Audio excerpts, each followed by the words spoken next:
IVP Sports presents the Buffalo Wild Wings High School Football Game of the Week. Brought to you by Buckeye Toyota, Bay Food Market, Fairfield County Adam H., the Savings Bank, Sheridan Funeral Home, Fairfield Federal, Fairfield DD, the Frankie Smith Funeral Home, the Edwards Insurance Agency, Dagger Law, the Carriage Company, Personal Touch Party Rentals, North Body Shop, Fairfield Medical Center, and Buckeye Lake Marina.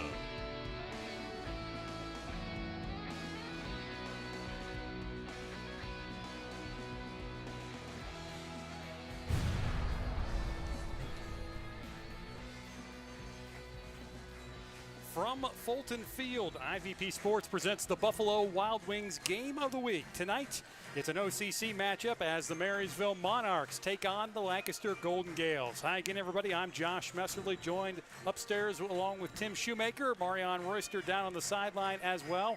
Tim, a couple of teams tonight really hungry to get the taste of last week out of their mouth because it was not a good one for both teams. Now, neither team scored a point, and when you look at that, you think there's only one thing we can do, and that's get better. Exactly. It can only get better for Marysville. They lost last week at home 35-0 against New Albany. Lancaster, meanwhile, a tough opening loss as they lost 53-0 at Pickerington North. And we'll bring in Marion. Marion, you know, as a player, what do you do? Actually, we're going to hold off for 1 second because we're going to have the national anthem here momentarily. So let's pause now as the Lancaster Band of Gold presents our national anthem.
That is the Lancaster Band of Gold with our national anthem as we continue with the Personal Touch pregame show. Martin, I was just about to ask the player, to get for both teams. The number one is let your continue to slip. You have to make sure that you remain in the game. Keep your fundamentals, your approach to the game the same. Don't let any of the guys kind of go into the tank, as they say. From a coaching staff, they definitely want to do the same. You hear coaches talk about the bury the game ball and burn the tape type games. That's one of those things you want to do. And just make sure that they know that the things that they're doing are still going to help them be successful. You had a bad week last week. You forget about it as quickly as possible, and you move on. And both teams will absolutely have to move on tonight. Tim, you had a chance to talk to Marysville head coach Brent Johnson this week. Understandably, probably disappointed with the way things turned out last week, but what else did he tell you? Yeah, he was, I thought he showed a lot of enthusiasm early in the week that they are going to improve. They had success last year. They only lost one game, the last game that they played last year, so this was something new for them. So he said they got to get back to work, and there's three areas he really wanted to focus on. They wanted to get more consistent in executing. That's on both sides of the ball. He said we'd have two plays where we were just really good, and then we would have a bad play, and it went back and forth the whole night, he said. Secondly, they want to start fast. They want to get that momentum. You know, we talked a lot about that last week with the two teams we had. He mentioned that immediately. We've got to start fast. We started slow, felt like we were treading water, not sure what to do. He said, this week we're going to come out firing. And he wanted every individual, kind of what Marion said, to focus on individually improving mentally and physically, each one themselves.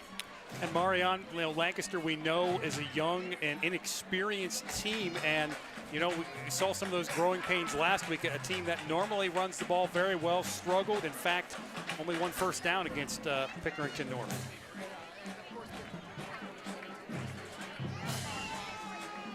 Like that. And yes, Josh, you said there is no secret that they do have some inexperience on both sides of the ball.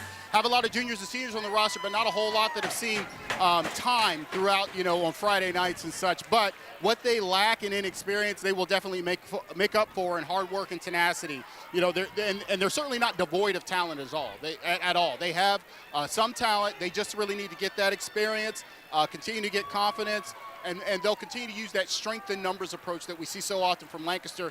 Not one real standout superstar, but strength in numbers, as I said, to hopefully compete in this game tonight.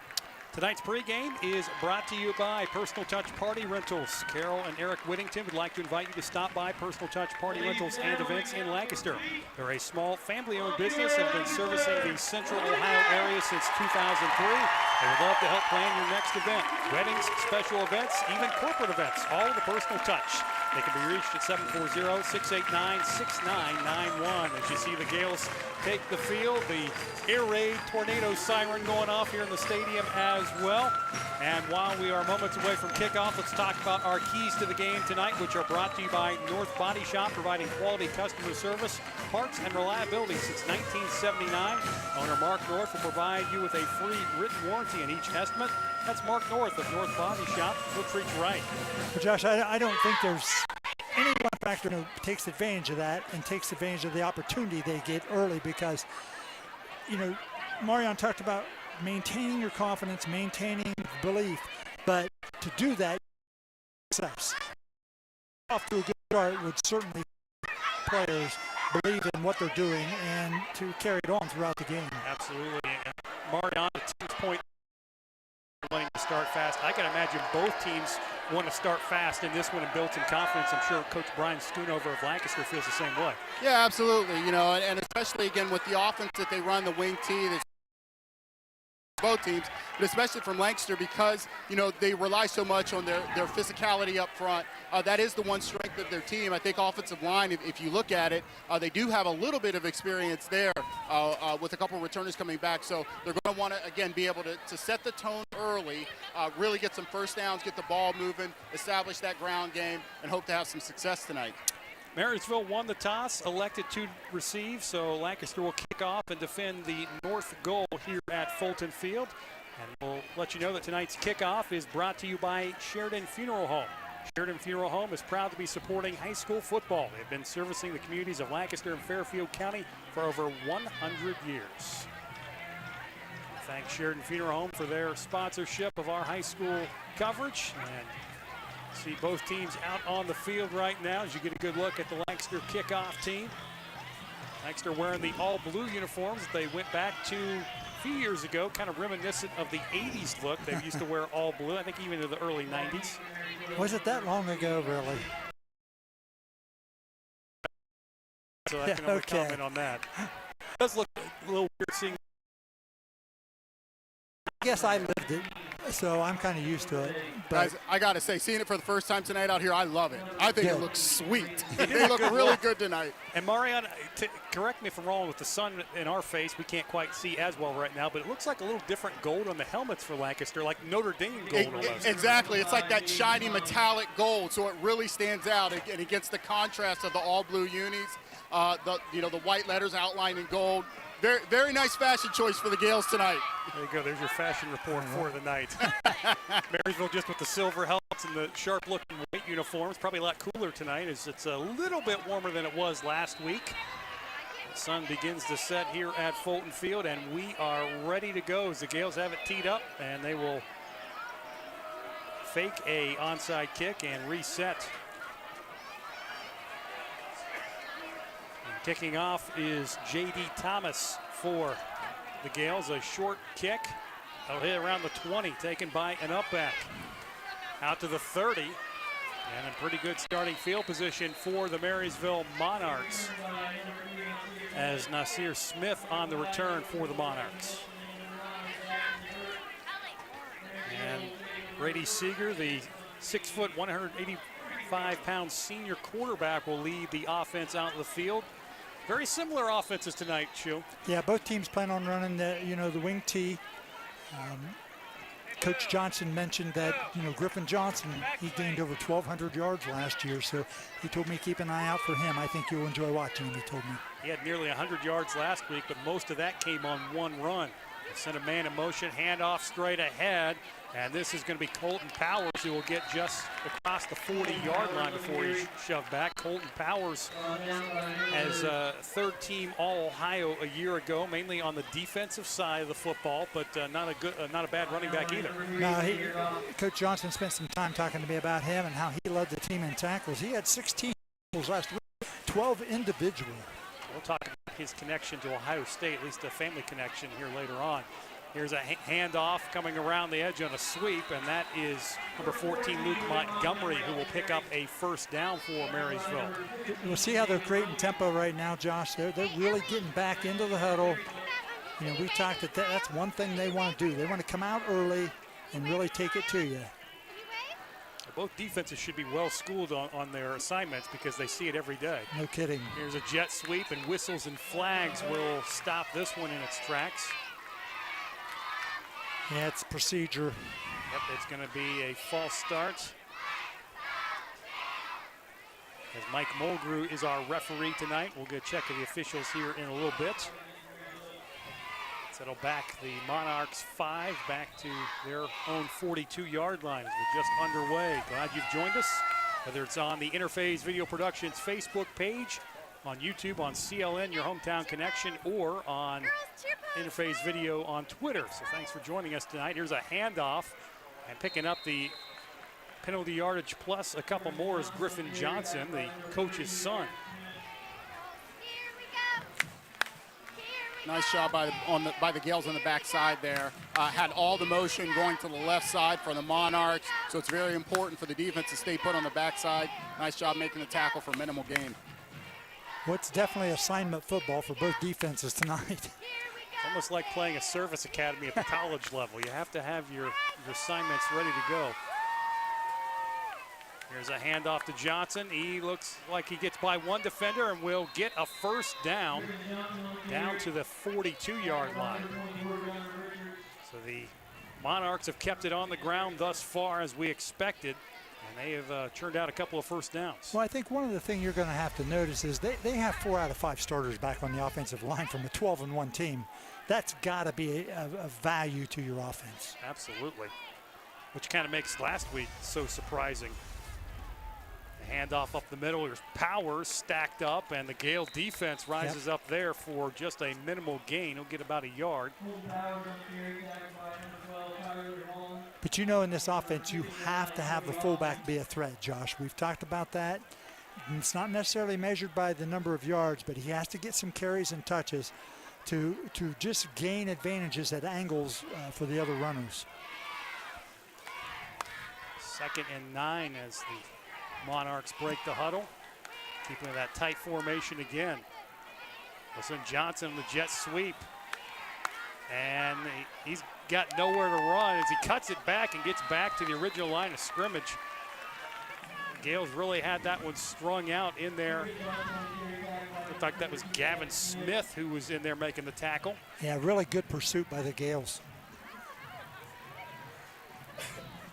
Now we'll see if they put it in the air here. This is a down and distance both teams do not want to be in tonight. That is correct. 3rd and long.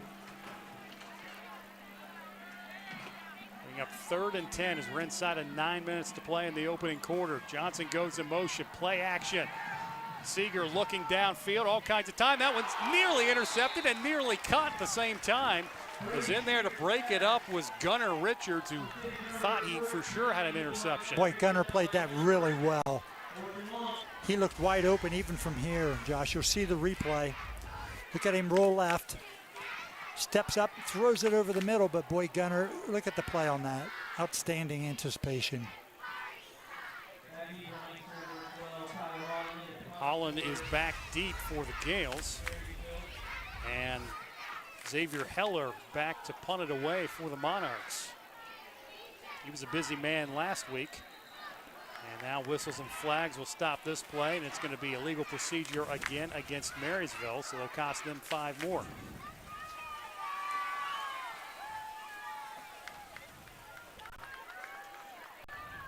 There's absolutely Yorkie as a coach. And you expect them a lot in week 1. You hope to at least half them down in the second week, if not more. On the weights this one, a high snap, and letting this one go, a short kick from Heller. That'll check up just inside the 30 and take a Lancaster roll across the 30-yard line before it's touched up. So the Gales will start at the 31-yard line in their opening drive. As Trace Van Gundy, a 6'1", 190-pound senior quarterback, will lead the offense. Again, they struggled last week. Something you don't really expect for a Lancaster offense, that they can at least run the ball, but not against a stout Pickerington North defense. Yeah, and it's hard to gauge because we didn't see Pickerington North, you know. Right. I mean, it's easy to make comments or have, but we don't know. You know, the same thing Coach Johnson mentioned about New Albany. He said they're really good. You know, it's hard to gauge if you haven't seen the teams play. Exactly. Here's a handoff, and trying to get the edge and not able to do that is David Roby as the Monarchs stacked him up. And Christian McCartney, the first one in there.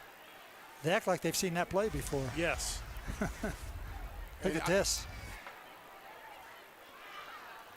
Yeah, guys being on the sidelines down here, Colton Powers just slammed him to the ground. I mean, just picked him up, brought him down, bringing the physicality early. Yeah, that's sending a message early in this game. Loss of 1 on the carry by Roby. Brings up 2nd and 11.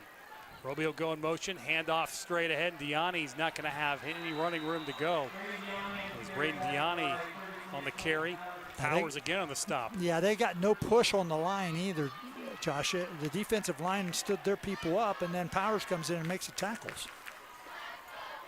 Gales will be facing 3rd and long, much like Marysville did after they picked up a couple of first downs. Gales did not convert a 3rd down last week, 0 for 13. And Gunny will work under center. Play action moving to his left, looking downfield. Has time, he's going to tuck it and run, get what he can, and he will get forced out of bounds as he was forced out by Griffin Johnson. Not before a decent pickup there, but it's going to be well short, and the Gales will be forced to punt. Yeah, it's a good decision. I mean, picked up 8 yards probably, and you know, it's the best thing you can do. You just don't want to, you know, give the ball up there and have Marysville have good field position. And that's what we saw last year with Van Gundy. He was very smart, making good decisions and not trying to force it. And that's what he did on that play. Yeah, very, very good decision. J.D. Thomas in to punt it away for Lancaster.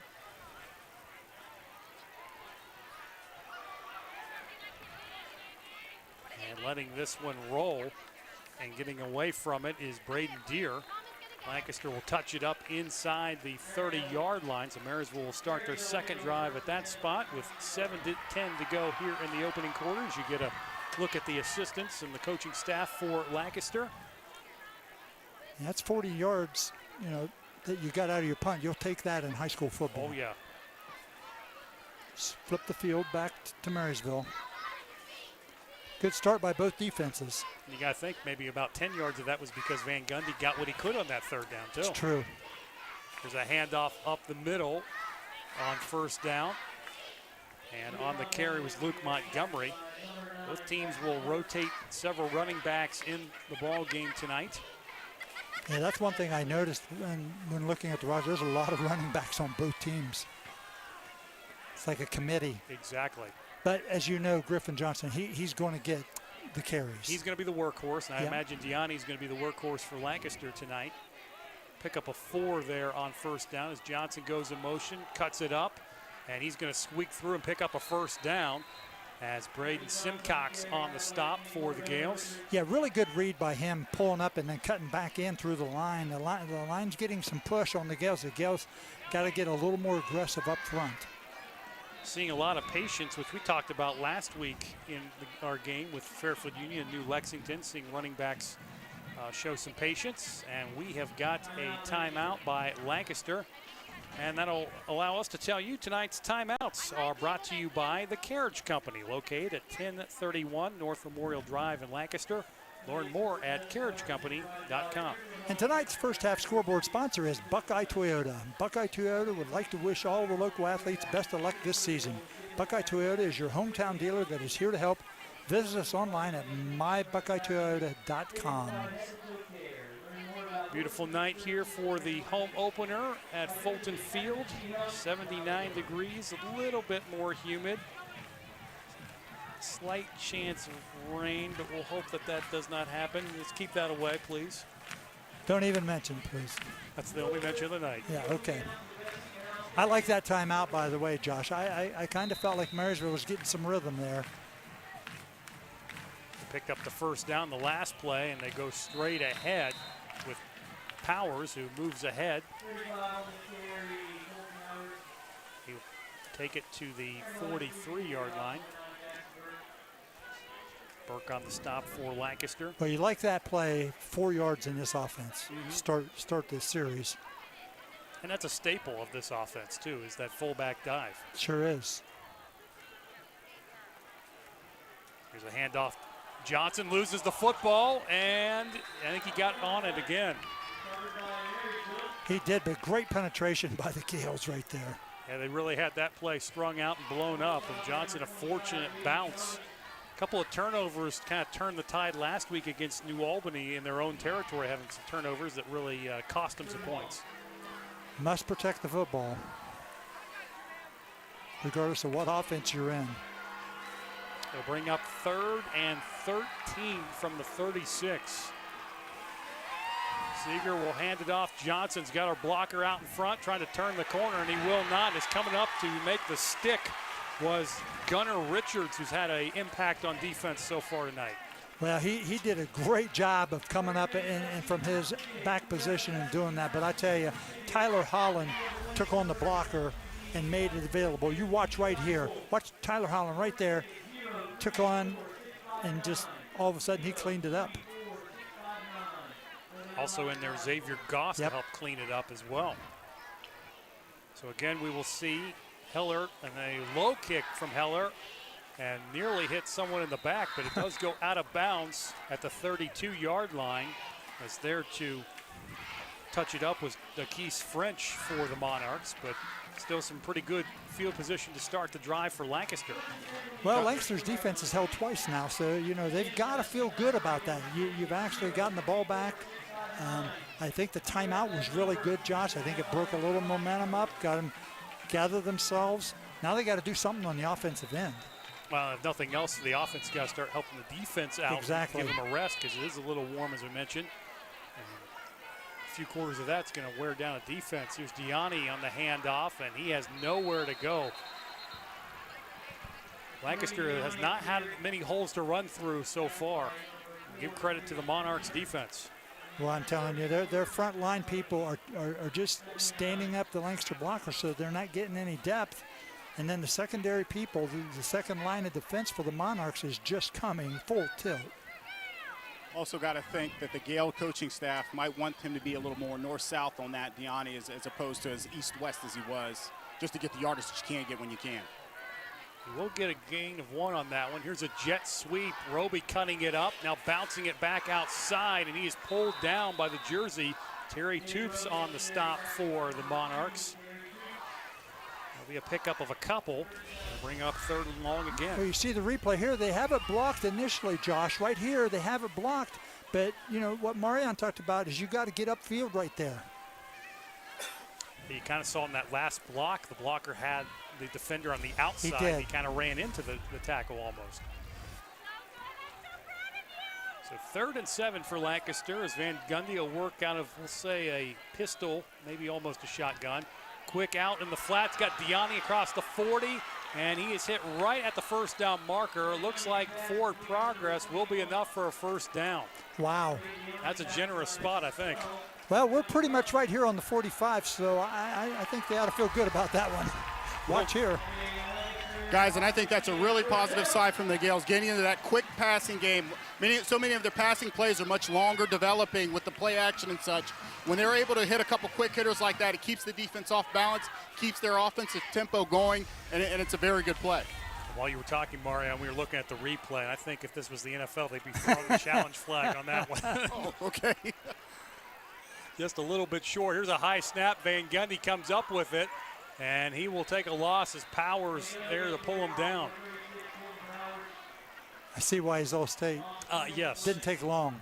Well, his brother, Gabe Powers, was first-team Defensive Player of the Year at Marysville a year ago, and now he's a freshman at Ohio State. So I think it runs in the family a little bit. Yeah, watch here. Here's the catch. Let's see where he goes. He gets it through. I'm thinking a yard short, honestly. Yeah. He fought for it. Back to live action. That's a good choice. And Van Gundy keeps it, and he will get across the 45 to the 47-yard line, so he'll pick up a couple there. Yeah, good choice. Kept it in his belly long as he could.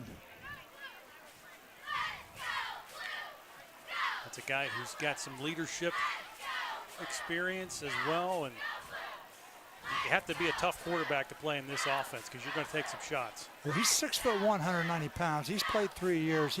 He knows what this is about. So it'll be 3rd and 7. Goss will go in motion and whistles and flags. And I think Lancaster, actually, they're going to get a timeout in. You know, that's fine. First half, you know, that doesn't matter to me. Honestly, Josh, especially when you're trying to get something going here. I thought the defensive timeout they took, and now this one, you know, a little uncertainty. Try to get everybody on the same page. While we have a moment, we want to remind you that Bay Food Market is Fairfield County's source for high-quality, locally sourced meats. The Bay Food Market meat case is always full of fresh quality beef, pork, gourmet burgers, and gourmet brats for you and your family to enjoy. Bay Food Market cures and smokes their own hams, bacon, and sausage. Visit them at the corner of Maple and Walnut Streets in Lancaster. Open daily from 8 a.m. to 6 p.m., closed Thursday and Sunday. I tell you, there's no better meat in town. We got to get Mari on some of those brats, if you like brats. And I had one of their hamburgers this afternoon before we came to the game. I mean, it's just that good. You're making me hungry, Shu. I wouldn't even go into the steaks that they've had. I've had those before, too. Those are really good. Let's make that happen next week. Yes. How about it, huh? You bring the grill, we'll do it. 3rd and 7 for Lancaster. Van Gundy under some heat. We'll let it go. Down the sideline. That one's incomplete as Tyler Holland was battling with Terry Toops. And Toops got the better of him. Yeah, Tyler actually was playing defense. You know, you run a flag route here. You'll see the replay. It's a one-man route, straight down. And you can see he really played defense right here. Did a good job making sure the ball didn't get intercepted. You know what, guys? I don't mind that, though. Take some shots, be aggressive, you know. And yes, it results in a 4th down, and they'll have to punt here. But, you know, you never know. You need to be aggressive. Try to stick some shots down the field. You know, eventually that may pay off for the Gales later in the game. As you say, if nothing else, Marion, that has to give the Monarchs coaching staff something to think about at least. Absolutely. Back them up. Richards will let this one go, and a fair catch is made by number 3, Nasir Smith for Marysville, and they will take over with 1:20 to go at the 23-yard line. So back and forth, both teams still trying to find the scoreboard. I should say find the end zone and get on the scoreboard.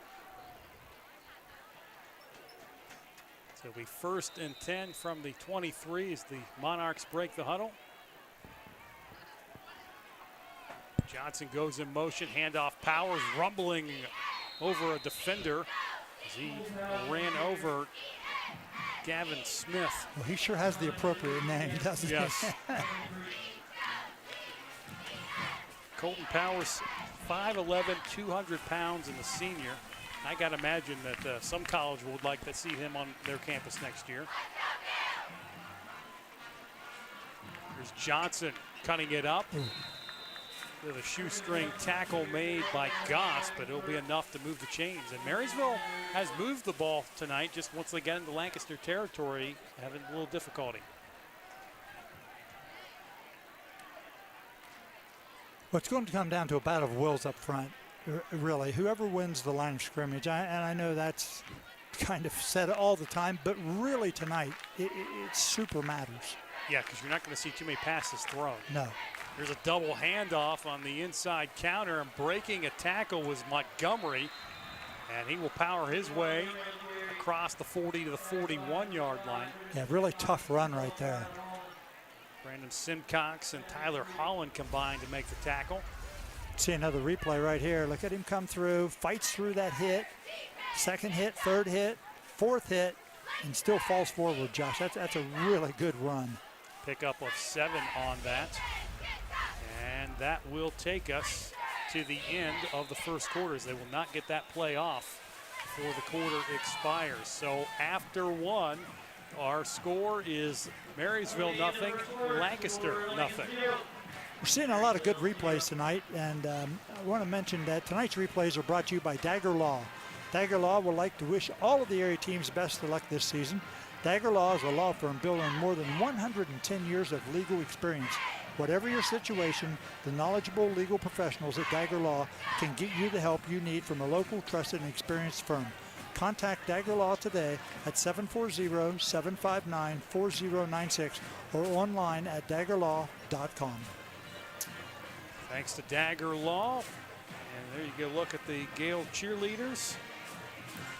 And a lot of youngsters around the crowd tonight. It was youth football and cheerleading night, and they were introduced before the game, and always nice to see those kids here, all their enthusiasm and energy. Oh, it's great. You know, last week we were at had great happening, and tonight just getting here and walking down through, and the tailgaters and all the people on a beautiful night, it's just awesome. It's, you know, I've said this before to you guys a lot, but you know, it's just more than a football game. It's a community event, Josh. It's a happening. Not to mention, this is I think one of the better settings for high school football in Central Ohio. You get all the trees surrounding Fulton Field, just a beautiful scene, especially when the fall colors start to change here in the next couple of months. Second down and 3 for Marysville as we start the second quarter. Johnson gets strung out on the sweep, and in there to make the stop was Roby. Well, I like that quick toss, but I tell you, the Gales really did a great job of getting on the perimeter and dragging that out to the sideline. They've done a great job of pursuing all night, guys, particularly in those power sweeps and the runs outside. They've been pursuing outstandingly. Defensive staff's got to be happy about that. Yeah, J.D. Thomas and Tyler Holland. Yeah, Thomas was in there leading the charge. So it's be 3rd and 3. Johnson on the handoff. He's going to have the first down into Lancaster territory, still on his feet, and refuses to go down as he finally goes out of bounds near the 40. Showed a little will right there on his run. You know, kept fighting through the contact. Take another look at that run. Watch him here.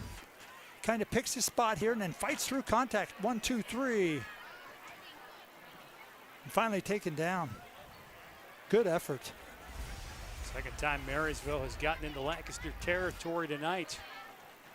Here's a handoff up the middle. Spinning off of tackles is Montgomery, and Luke Montgomery's going to pick up 8 yards on first down. Yeah, really getting in rhythm right now. Starting to establish themselves at the line of scrimmage.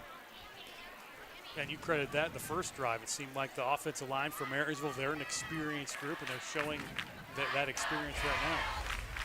But when you return 4 out of 5 guys, I mean, I think that's just a plus for you totally. And here's a handoff on the jet sweep, and Johnson had nowhere to run as he was swallowed up by a handful of Gales. And that one looked like it was a little discombobulated. Yeah, timing wasn't there. Great job again by the Gales defense in their pursuit. Yeah, Gavin Smith leading that charge. There you see him in the middle of your picture.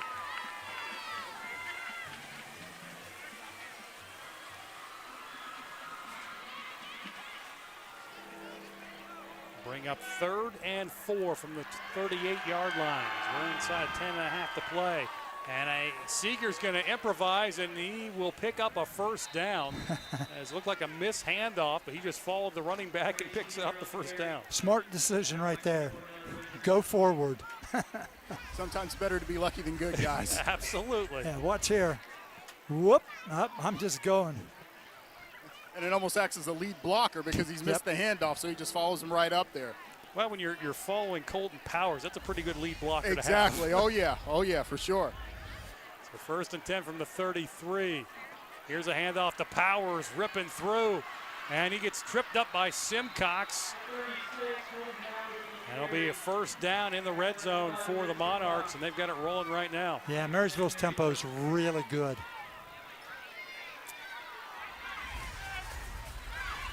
You see him ripping through one tackle. Well, I'll tell you, they've done a good job, all their backs tonight, not going down on first contact. Yeah, you got to bring a shoulder if you want to wrap up these running backs for the Monarchs. 1st and 10 from the 16. Play action. Seeger on the bootleg. Has nowhere to go. Is Thomas there to wrap him up? He was not fooled on that boot. Man, a good job of what we call running to the football on defense. Once he got his hands on him, everybody else came. Again, very disciplined football by the Gales defense, staying home on the backside, pursuing to the football once it's wrapped up. I've been very impressed with their, fundamentals. It's just a matter of, again, just keeping the will and establishing that physicality against the front of this Monarchs offense. Almost looked like some film study this week that he was expecting that play. Yeah, and they run similar offenses as we talked about, guys. So, handoff Powers left side, and he runs through some contact before he is taken down just inside the 10-yard line. Well, he's low to the ground, and that was more of an off tackle. He slanted it off. Just bring up a key 3rd down for the Monarchs. They've got to get it to about the 6-yard line for a first down. Handoff Johnson left side. He's hit, and I don't think he got it, just maybe a yard short. It'll depend on the spot, and they're going to say 4th down. Well, I think if you're this kind of football team, there's no way you even go for it. And you've gone 5 quarters without scoring. I think you got to go try and punch this one in. You just don't know how many opportunities you're going to get in a game, especially one like this where both teams run it a lot. Yep. And the Gales defense, guys, I know they've got to be tired here, but if they can, dig deep and get this stop here, what a huge momentum shift that would be. 4th and 1 from the 7. Handoff Johnson straight ahead. He'll have the first down, and he's going to have a touchdown. As Johnson kept his legs churning, running through arm tackles and into the end zone.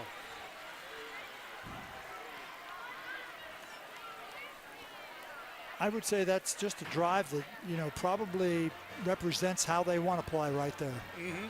Physical, time-consuming, good execution overall, no penalties, outstanding drive. Griffin Johnson punches it in on 4th down. And now Xavier Heller on to attempt the extra point. Out of the hold from Seeger. Kick is up, and it is good. So with 7:39 to go until halftime, our score now is Marysville 7, Lancaster nothing. Let's take a look at the touchdown. And just, a lot of contact, a lot of bodies, but just they've had great effort out of their backs on this drive. We saw it numerous times.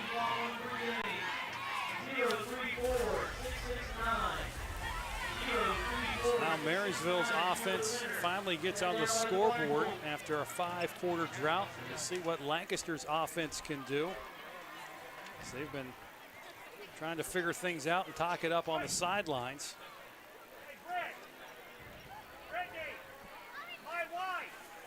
It's kind of one of those situations, if your offense is struggling, do you kind of force the issue a little bit on special teams or something like that? Or? But you got to find a way to give yourself an opportunity to score, whatever it takes. And I think the coaches would agree with that. You believe in what you're doing, you do your things, and you do it well. But sometimes you got to find a way to muster some points. Simcox back deep for Lancaster. Heller has it teed up.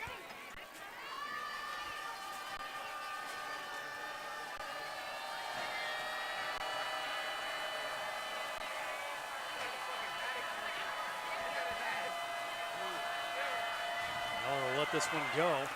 That was offsides. No flag down. Let's see about the return here, cutting it to the outside. On the return for Lancaster's Tyler Holland, it'll take it out to the 25-yard line. That's where Lancaster will start this drive. And Fulton on the stop for Marysville. Let's see what Van Gundy and company can do for Lancaster on offense.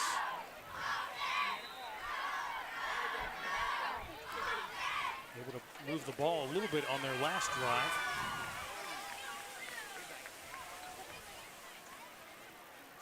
And in motion, it's going to be a handoff to Yanni trying to bounce it outside, and he's got nowhere to run. His power's there to make the play.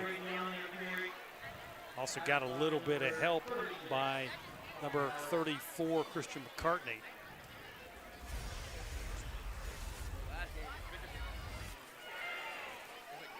Coming right at you.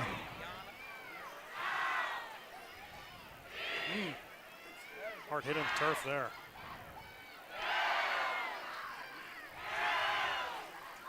As you saw from field level, there just weren't many opportunities for Gianni to find room to run. He has break the huddle, 5 on the play clock. They just get it off. Play action, Van Gundy throws it out to Gianni and has it go through his hands. Powers was lurking anyway. Gianni did catch one and have a nice gain earlier in the first quarter. Now bring up 3rd and long again for Lancaster.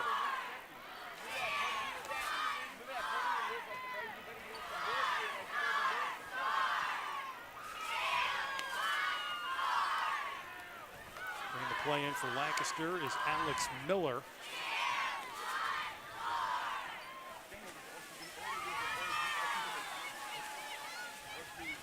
Play clock now down to 10 as they just break the huddle. We're going to have to hurry to get this one off. They just got it off with 1 on the play clock. Quick hitter out on the edge. Roby cuts it up, and he got taken down just shy of the first down marker.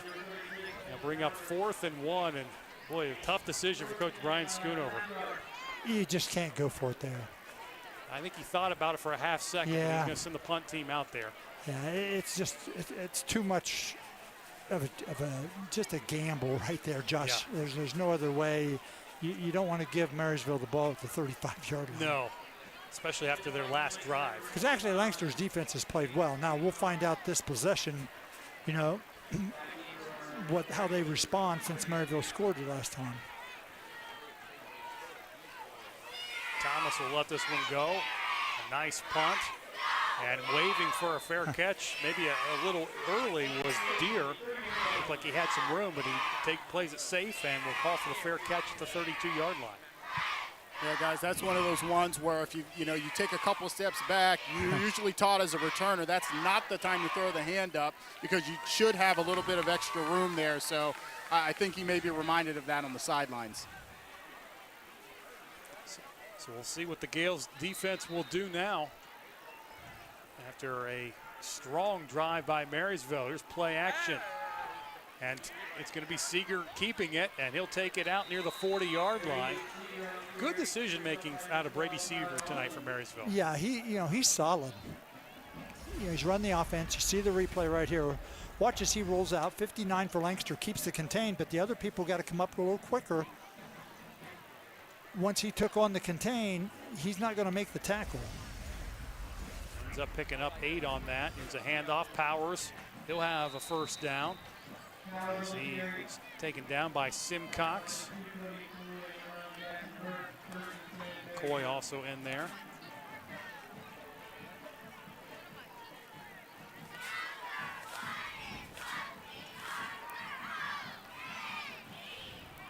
Good last drive for Marysville, and they're picking up where they left off.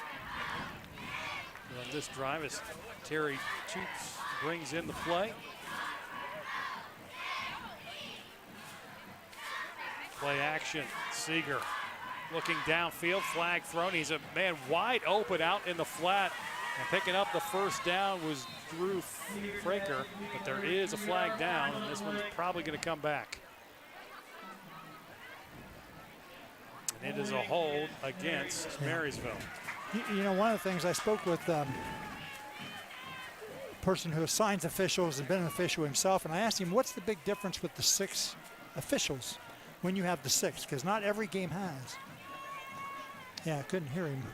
But yeah, if nothing else, yeah, you're gonna have more holdings called. There's your officials tonight. There you go, referee Mike McGrew, umpire Alvin Fletcher, head linesman Bo Bollinger, line judge is Greg Henning, the back judge is John Carter, and the center judge is Alan Carpenter.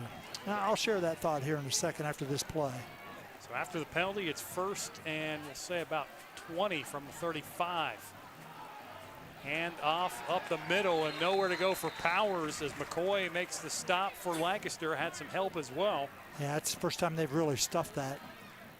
But I asked him, I said, what about the extra guy in the backfield here? That, you know, you got your 6th guy, and actually he is to watch a lot of what's going on the backside. Not watch the ball, watch backside, especially interested in enforcing rules that make sure people are playing safe.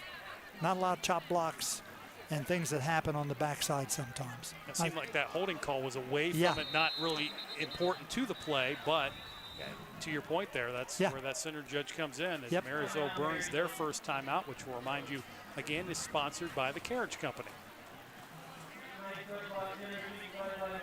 So 3:53 to go until halftime. 7-0 Marysville leads this one. And we'll remind you, coming up at halftime, the halftime band show is being brought to you by the Frankie Smith Funeral Home, Crematory and Monuments, family owned and operated since 1889. Check them out at funeralhome.com.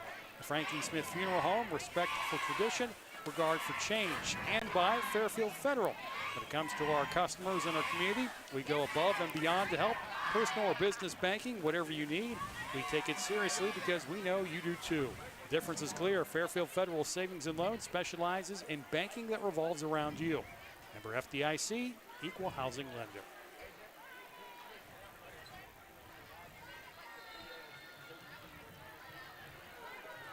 So it'll be 2nd and 19 for Marysville coming out of that timeout. Monarchs got on the board their last drive. Trying to do the same here. Seeger dropping back. Looking way downfield in double coverage, and that ball is nearly intercepted. Actually, it comes up with, and they're saying, yes, it's an interception picked off by Tyler Holland. Wow. Looked like it was off a deflection. It's hard for us to see clear across the field. We'll have to get another look at that one, but we may not even have a great angle on that, but still, what a play by Tyler Holland to come up with a big interception. Here's another look. Plenty of time.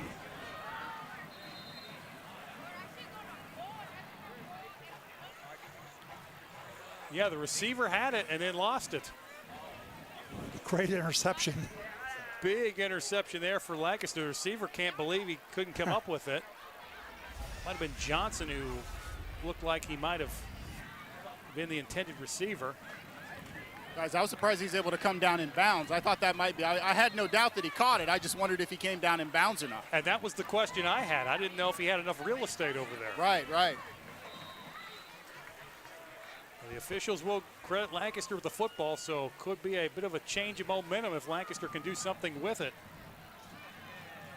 1st and 10 from the 25.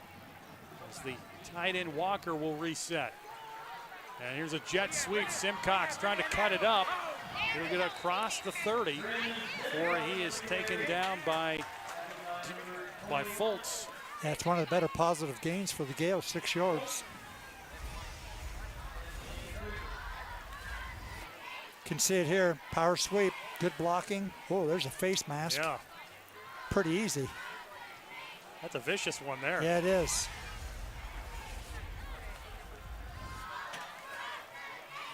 Gianni on the keeper ahead and won't get much. Marysville's bottled that play up tonight. Their interior people are just not going to allow it. Yeah, Steven Garcia, 5'10", 211-pound junior defensive lineman. He was in there stuffing that one.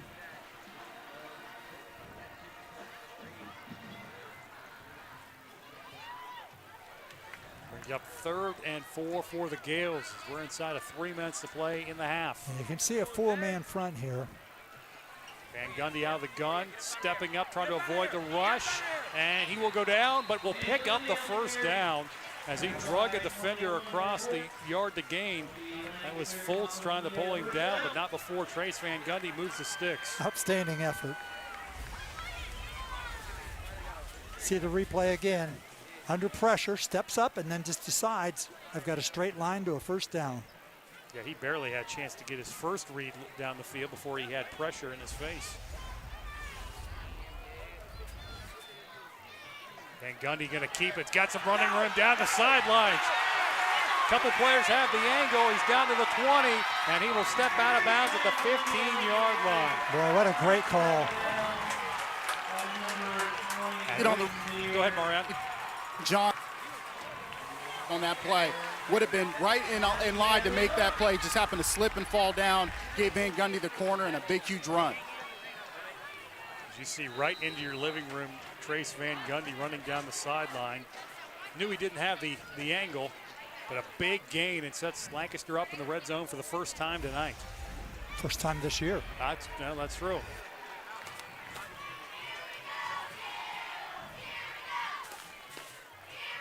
Inside handoff, and spinning is Alex Miller, and he will be thrown back.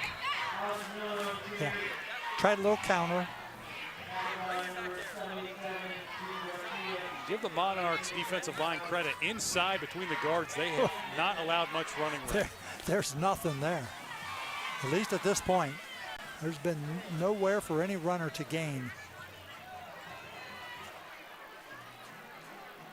Say no gain on that last play.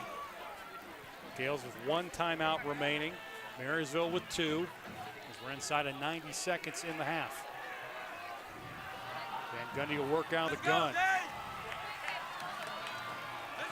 Stepping up, moving to his right, flag thrown.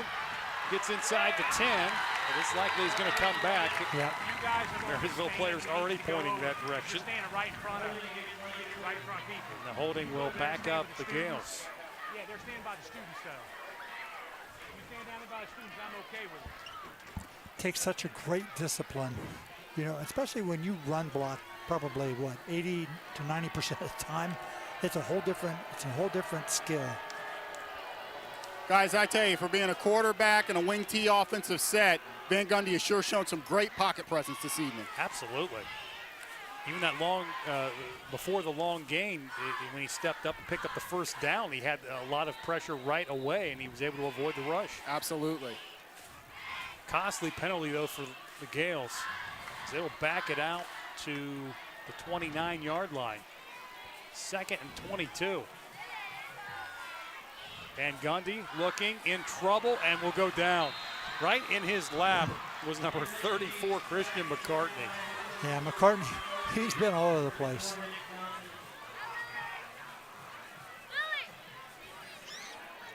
Last week, Van Gundy sacked 5 times. As I said, it's a skill. I'd like to talk to Marion sometime about that. You know, when you have a team that predominantly runs and then, you know, now you got a pass block. I think that's asking a lot for a younger group. Yeah, not to mention, especially at guard, the guard's position and center position, Lancaster's got a bit of a size disadvantage as well. Gales on 3rd and long, handoff to Diani, and he had nowhere to go as Garcia slings him down. And he's excited about that play on defense. And see if Marysville, I know Lancaster will call a timeout with 6 seconds to go. Yeah, just toss it down the field. That's about all they're going to have time for. Yeah. If they have enough time to block it. And that's been a struggle a little bit. Well, the game last year up at Marysville ended up 24-0, but it was a battle also, like this has been.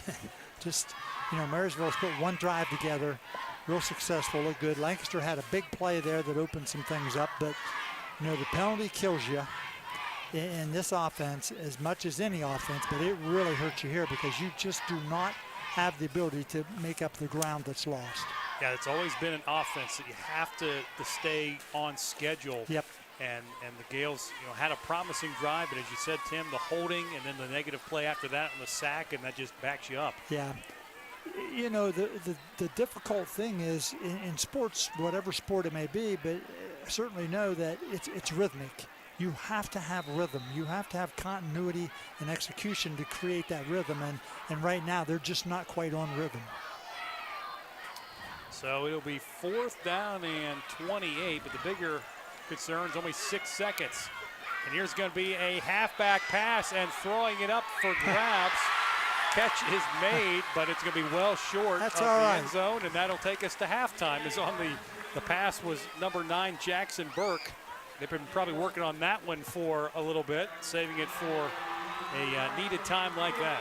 Hey, look good. I mean, you finished on a positive there, so, you know, go in, regroup, and come out for a slugfest here the second half.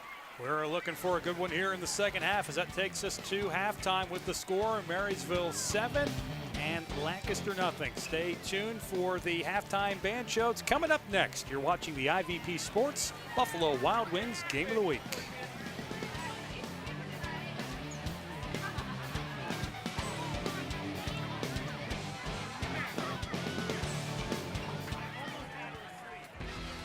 IVP Sports presents the Buffalo Wild Wings High School Football Game of the Week. Brought to you by Buckeye Toyota, Bay Food Market, Fairfield County Adam H., the Savings Bank, Sheridan Funeral Home, Fairfield Federal, Fairfield DD, the Frankie Smith Funeral Home, the Edwards Insurance Agency, Dagger Law, The Carriage Company, Personal Touch Party Rentals, North Body Shop, Fairfield Medical Center, and Buckeye Lake Marina.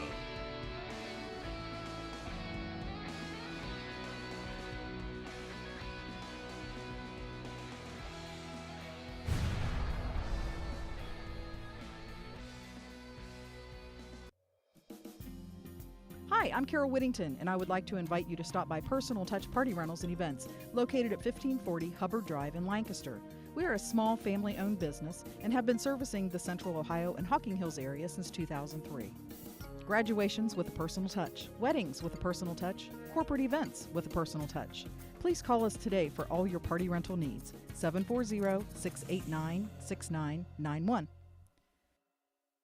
Greetings from Fairfield DD. We are excited to share the joys of the fall season with you. As we move into cooler weather, we hope to see you at Football Friday nights and the County Fair. As you enjoy the season of changing colors, we also want to remind you of the change we hope to see. We pursue a vibrant community where everyone leads a fulfilling life and everyone makes meaningful contributions. Don't forget to stop by our social purpose enterprise, Art and Clay on Main and Square 7 Coffee House, to paint a new piece for your table this season or enjoy a handcrafted fall beverage. You walked down the aisle and promised happily ever after. Sometimes happily ever after means ending a relationship. We know the conversations are not easy. Deciding what's best for you, your children, and your next steps takes work and communication. At Dagger Law, we know there are no monsters in a divorce, only people trying to find their way. Local, trusted, experienced. Dagger Law. Hi, my name's Josh Lazier with the Lancaster Fire Department, here to talk to you about Narcan. Narcan is the light in the darkness of the opioid epidemic. It's a medication designed to rapidly reverse opioid overdoses. It can very quickly restore normal respirations to a person whose breathing has slowed or stopped as a result of overdosing with heroin or prescription opioid pain medications. It can be carried by police, EMTs, firefighters, even family members. While Narcan stops the effects of an overdose, it does not stop addiction and is not a cure. If there are opioids in your home, Narcan should be there too. Narcan is considered to be a very safe drug and can save lives. And in Ohio, it's available without a prescription. Your life matters, and we're here to help because you matter. This message is brought to you by the Fairfield County Adam H. Board.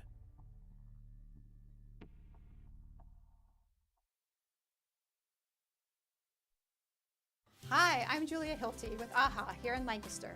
AHA is a children's museum that surrounds the children and adults in their lives with a hands-on, interactive, playful, and educational environment featuring over 60 exhibits. A special thanks to Buckeye Toyota for choosing us once again as the recipient of the Buckeye Cares program. That means Buckeye Toyota will make a donation to AHA with every vehicle sold this month. Thank you, Buckeye Toyota, for helping us help our kids here at AHA.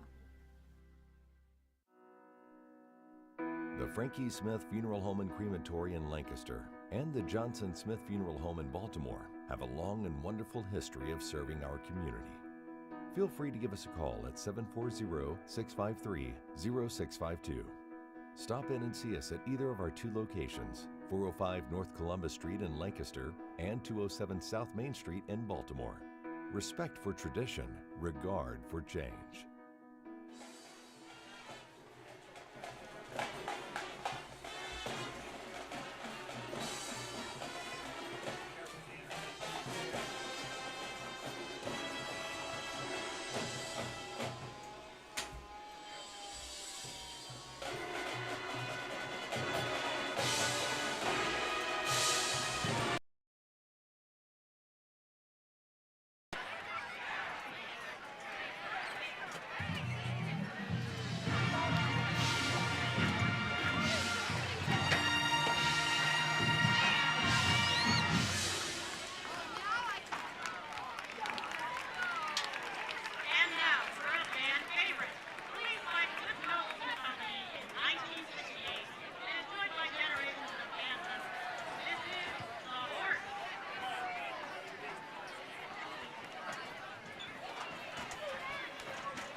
I want a doctor who listens to me.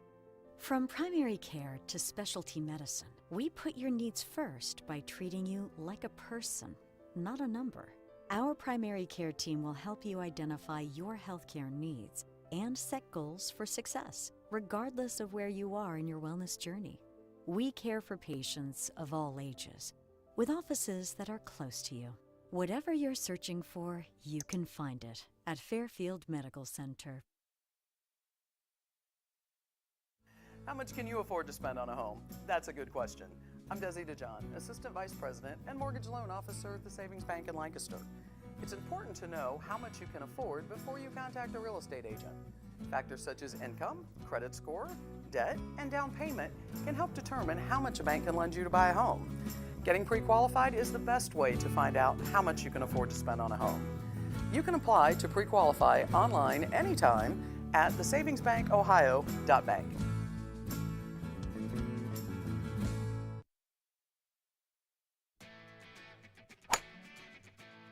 Swing into the Carriage Company and check out our sweet deals. If you're looking for the best selection of clean, quality used vehicles, look no further than the Carriage Company. You'll feel secure with your purchase, knowing all vehicles undergo an extensive safety and service check prior to the sale. And all vehicles can be viewed online at carriagecompany.com. The Carriage Company, located at 1031 North Memorial Drive in Lancaster. Wait!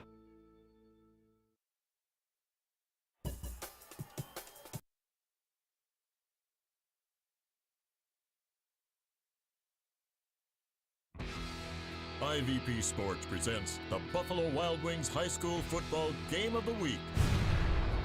Brought to you by Buckeye Toyota, Bay Food Market, Fairfield County Adam H., the Savings Bank, Sheridan Funeral Home, Fairfield Federal, Fairfield DD, the Frankie Smith Funeral Home, the Edwards Insurance Agency, Dagger Law, the Carriage Company, Personal Touch Party Rentals, North Body Shop, Fairfield Medical Center, and Buckeye Lake Marina.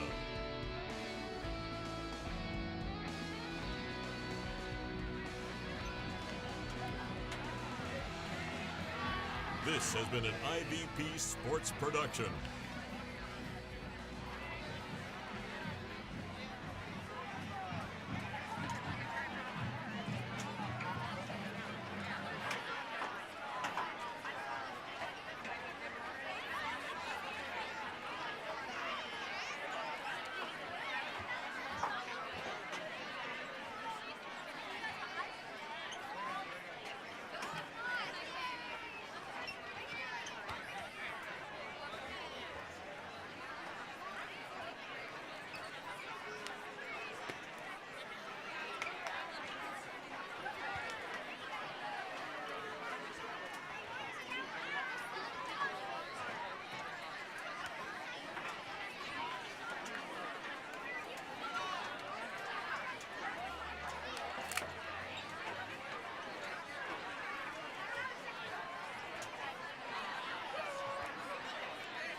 This evening, they will perform two movements of our 2022 show, New Directions. Our first movement is based on 1,000 Airplanes on the Roof by American composer Philip Glass, one of the most influential composers of the late 20th century. Constructed from repetitive phrases and shifting layers, the piece is characteristic of the minimalism used by Glass and his modern contemporaries. Our second movement is inspired by Beethoven's famous Moonlight Sonata, composed over 200 years ago. Experience the mesmerizing piano accompaniment and haunting melody in this selection as we feature alto saxophonist, soloist Marissa Peters, and guard soloist Abby Beatley. Let's hear a warm welcome from field commanders Micah Dexter and Scott Cutella and the Laker High School Band of Gold.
Ladies and gentlemen, please, let's hear it.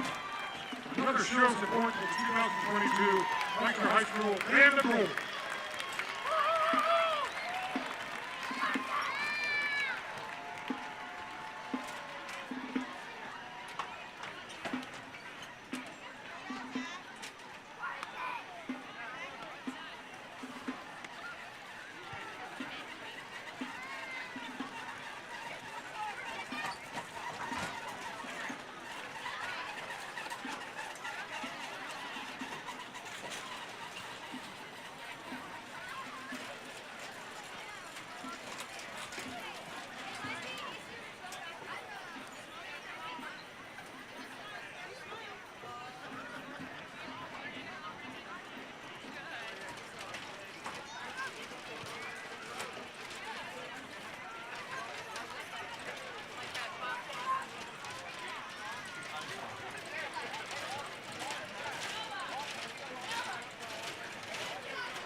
We do have the 50-50 winner. The winner will receive $310. If you have the winning ticket, please come up to the press box. 50-50 winner. Go ahead and get your tickets out. Ticket is a pink ticket. 650541. 650541. That is a pink 50-50 ticket. If you are the winner, please come to the press box.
Lancaster High School Athletic Department wishes to Welcome recognize back the following to business Fulton Field advertising. as we get ready to start the second half action. Marysville leading Lancaster 7-0. Josh Messerly alongside Tim Shoemaker, Marion Royster down on the sideline. Very entertaining first half. Obviously not high scoring, but both teams move the ball back and forth. Super competitive. Both teams playing really hard. A lot of physicality in the game, and I think that's what both coaches want and look for each week. Yeah, absolutely. And you know, Lancaster had an opportunity right before the half, but they were unable to cash in. Penalty and a couple of negative plays really killed that opportunity. Yeah, you had a big play, big run by Trace Van Gundy, and you got in position at the 16, but just, you know, it just didn't weather there. And like I said, they really have just had a hard time getting anything consistent going. You know, we talked at halftime, Marion talked about just, you know, they haven't gotten anything running inside, interior running, and, you know, to balance your perimeter and your short passing game, you know, you have to be able to run the ball interior-wise in this offense. So Marysville will be kicking off as they won the toss and received to start the game, and Lancaster will get the first crack at it here in the second half, and we'll get a chance to get Marion's thoughts on the first half here after this opening kickoff to start the second half, as Xavier Heller will have it teed up for Lancaster, for Marysville, and back deep for Lancaster is Brandon Simcox. Holland also back there as well.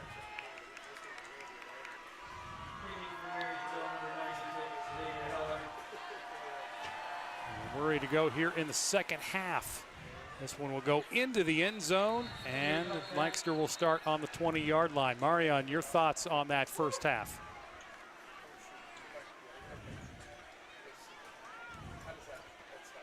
They had some drive stall, but it was nice to see some versatility from their offense. You know, some quick passing plays, and also had Van Gundy in the shotgun a bit. He looked pretty good from the pocket. So we'll see if they want to continue that in the second half. And as for the Monarchs, you know, they're going to want to continue that physical play, not letting Lancaster get anything, you know, up the middle, up front, and then stopping them from making long plays on offense as well. Gales will start 1st and 10 from the 20-yard line. And the man will go in motion. It's going to be a handoff and cutting it up, and a nice run here as number 24, Gunnar Richards, who's made an impact on the defensive side of the football. Nearly had an interception in the first half. You know, we always talk about starting fast in the game, and, you know, that was the concern definitely tonight. But I also think starting the second half fast is a key. I mean, you're looking at teams that run the football, Josh. There's going to be limited chances and opportunities due to the clock because they take possessions. The possessions take time to run. Van Gundy's going to hand off and cutting it up. That's Roby on the carry. He'll take that out to about the 35-yard line. McCartney on the stop. Yeah, take a look at Van Gundy. I was noticing this earlier. See how low he is? Let's go back and show how low he is. His head is just above the tailbone of the center. And that's a lot like you see Service Academy quarterbacks doing that. The handoff to Yanni straight ahead, bouncing off a couple of tacklers near the 40-yard line. Looks like the ball may have come loose. The official on the far side of the field threw his beanbag, and they're going to say still Lancaster football. You know, we talked about the style earlier, and we were talking about the helmets. You know what they call that now when they're shiny like that? They call those chrome.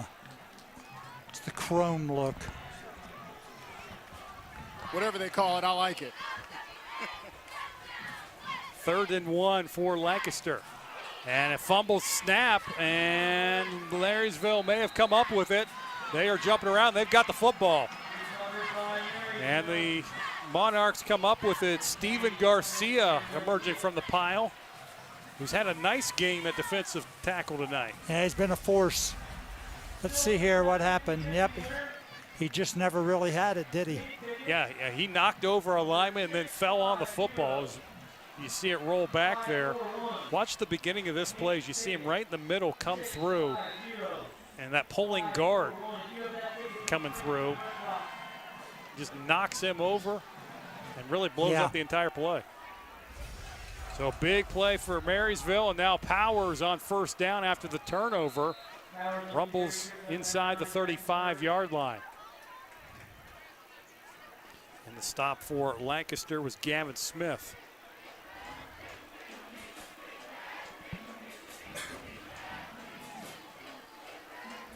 Gales came up with a turnover in the first half. Now Marysville comes up with a turnover here in the second half. And now timeout taken by the Monarchs. We'll remind you our timeouts tonight, again, sponsored by the Carriage Company, located at 1031 North Memorial Drive in Lancaster. Learn more at carriagecompany.com.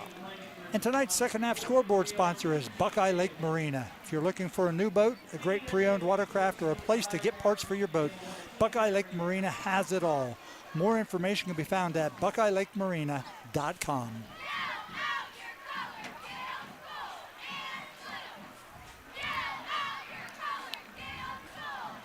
So a big second down here for Marysville, a program.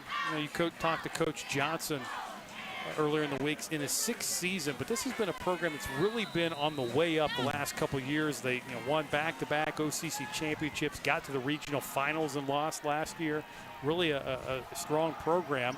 As we see Powers on second down, refusing to go down. It's actually Johnson finally taken down by Thomas near the 20-yard line. But, boy, some hard running tonight from Powers and Johnson. Well, Johnson, the last 2 times he's touched a football, Josh, he has really shown a will and a passion to carry the ball and gain yardage.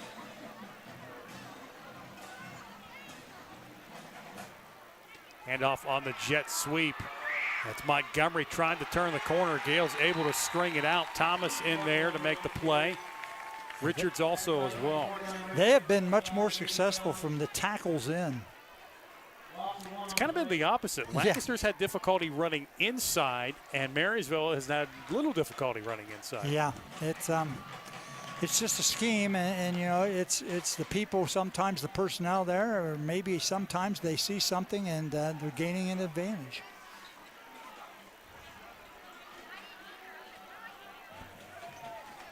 Hand off to Powers, cutting through to the 10, to the 5, and he is just outside the goal line as Colton Powers is trying to stretch it out.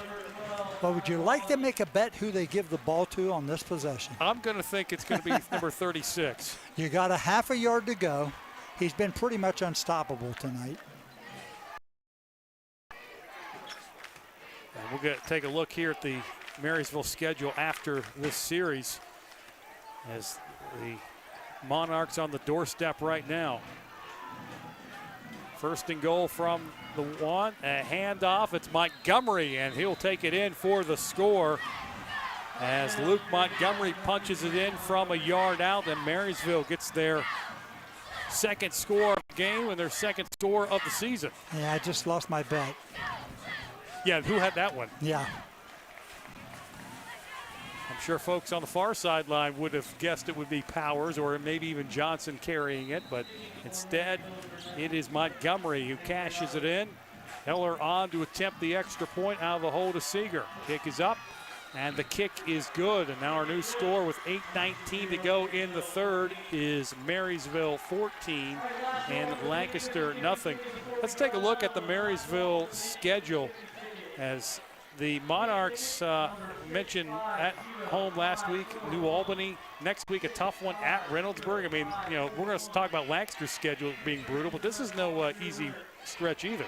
No, every year it's going to be competitive, and there's a lot of competition in line. And the old saying says you got to play from week to week. Right. You go back and prepare. I mean, preparing for Reynoldsburg next week will be a totally different preparation for Marysville. A lot more passing. Well, just a whole different idea and how they play. Absolutely. And we'll take a look at Lancaster's schedule as well. As mentioned, at Pickerington North. Then getting easier after tonight. Olentangy, Wade Bartholomew, we know from Bloom Carroll up there.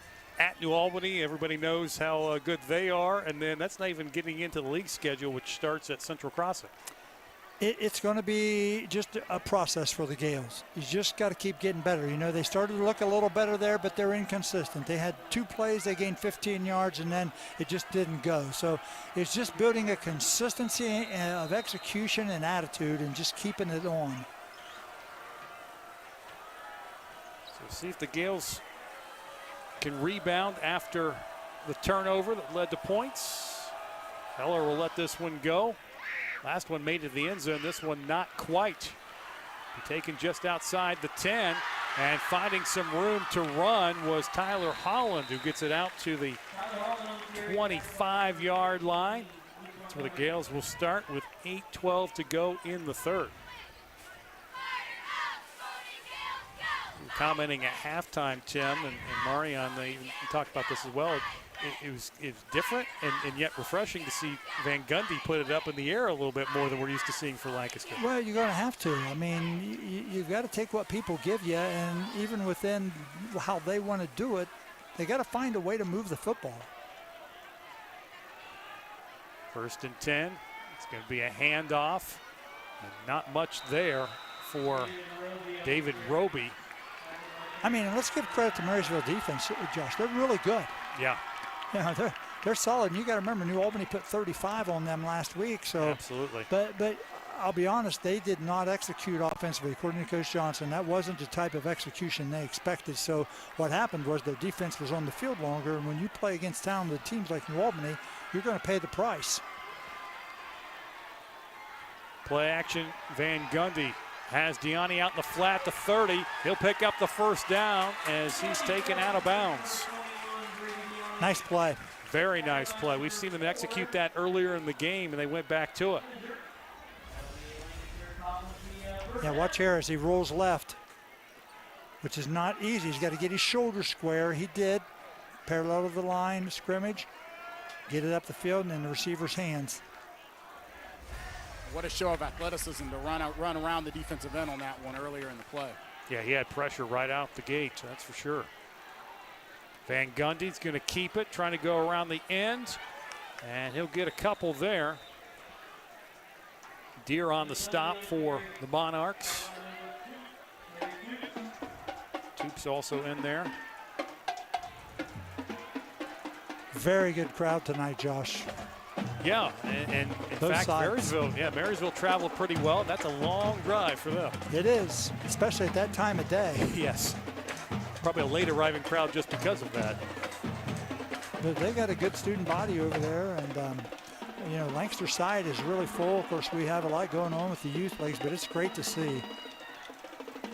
2nd and 8, Van Gundy under pressure and will not get away. As it was McCartney in there initially, really didn't allow Trace Van Gundy to get away. Yeah, just no chance here. He just came untouched. Nick Johnson also in there. Yeah, I think the play is supposed to influence him. It didn't. No, he was not biting on that. No. They'll set up 3rd down and long. Ball resting at the Lancaster 31-yard line.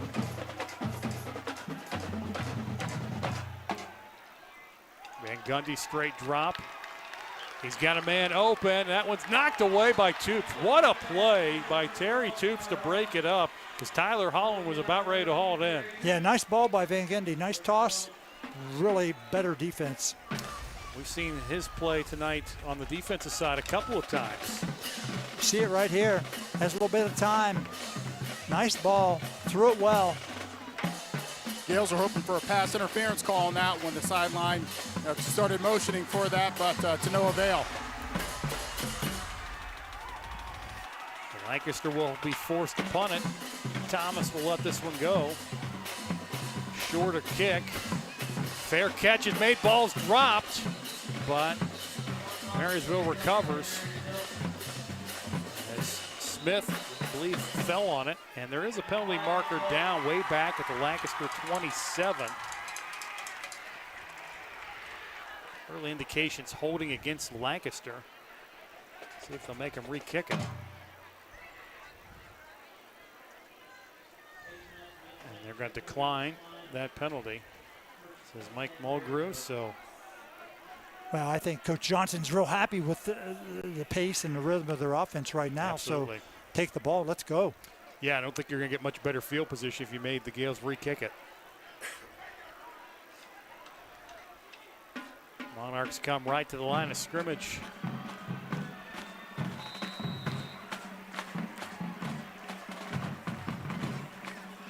Tight end Fraker will reset.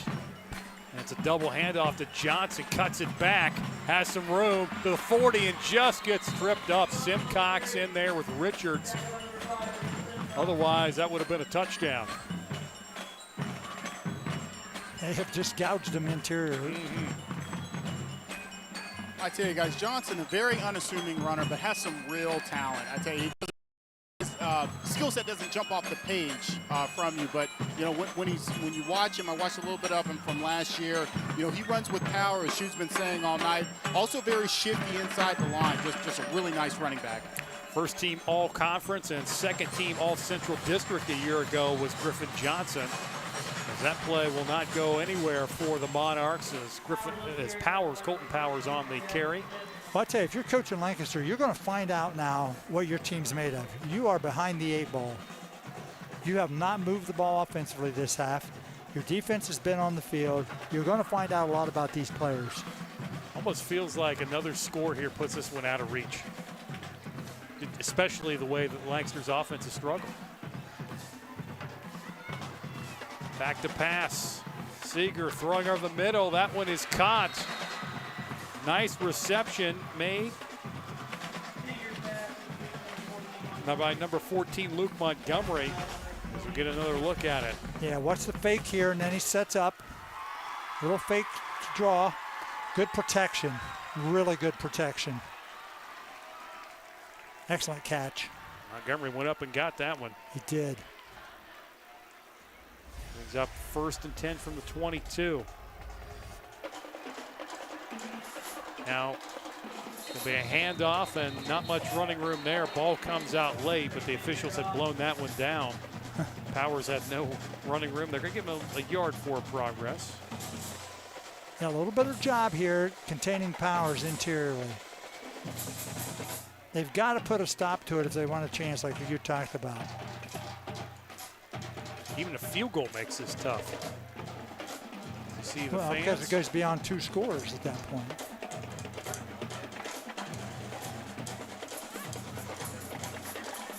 There's a handoff to Powers, and he powers forward, and he will get near a first down. And in fact, I think he did pick up a first down to the 12.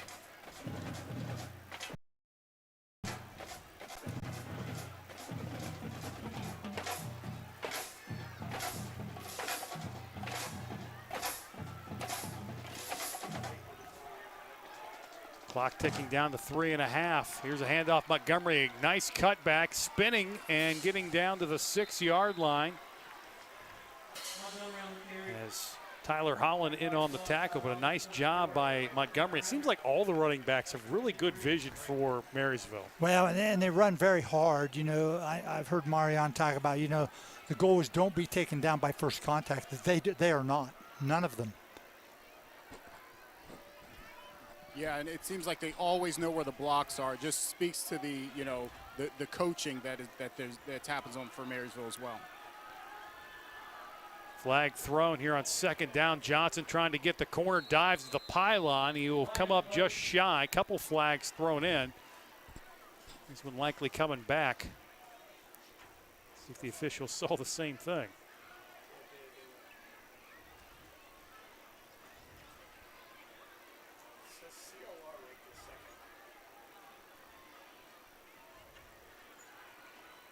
And we'll wait and see from Mike Mulgrew. Legal shift against Marysville. And holding against Marysville. So take your pick. If I'm coaching, I say take them all. Exactly. I'm assuming they'll take the holding just because they would get more yardage. You know, you talk about good coaching. I mean, you don't go 12-1 and lose a regional final without good scheme and good coaching. And when we say good coaching, not just the football end of it, Josh, just from the whole program sense, that people are organized, they know what they're doing, they're doing their job, their role, whatever it might be. And, you look over there and there's a roster of 77 players. Yeah, certainly that helps. 3 straight winning seasons. Yeah. Definitely a program on the rise. Here's Johnson cutting it up the middle. And McCoy and company on the stop for Lancaster as Johnson gets it back near the original line of scrimmage, and he'll bring up 3rd down and long. I mean, you have to have a mindset to come out and play this way and want to play this way, and your players have to accept it. They have to, just buy in and just cherish it, that we like this, how we like to play. You got to imagine you also have to have unselfish kids, because this is not a glamorous offense, but it's a very effective offense. Hand off straight ahead, and Powers will get it down to the 10-yard line. You get a lot of opportunity. We've had lots of opportunities doing this, watching lots of people play different ways.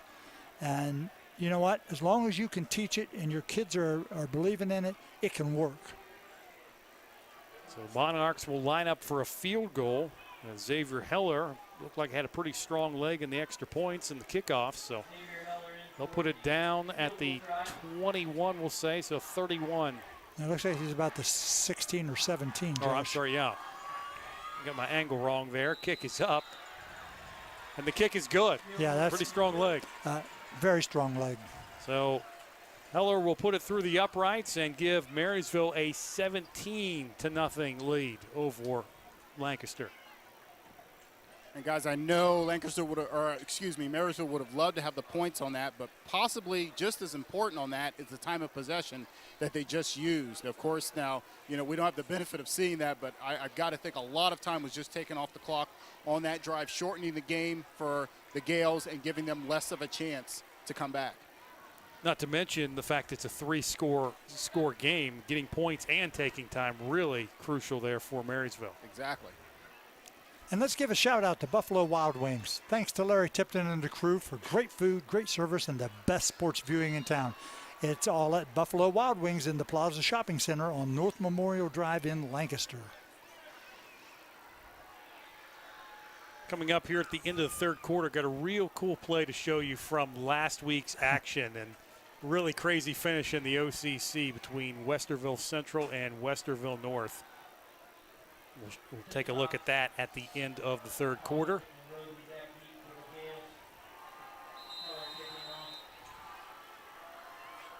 Xavier Heller in that strong leg will be kicking off here again for Marysville. See how far he kicks it this time. He got in the end zone to start the second half. Last time he didn't quite get it there. This one more of a low line drive. They'll be taking it about the 2-yard line. Simcox fumbles it, picks it back up. And he will get it out to the 20-yard line, and actually a little more than that, to the 23. Sometimes you see when a kick is bobbled like that, that big returns happen. A lot of times it seems to work that way.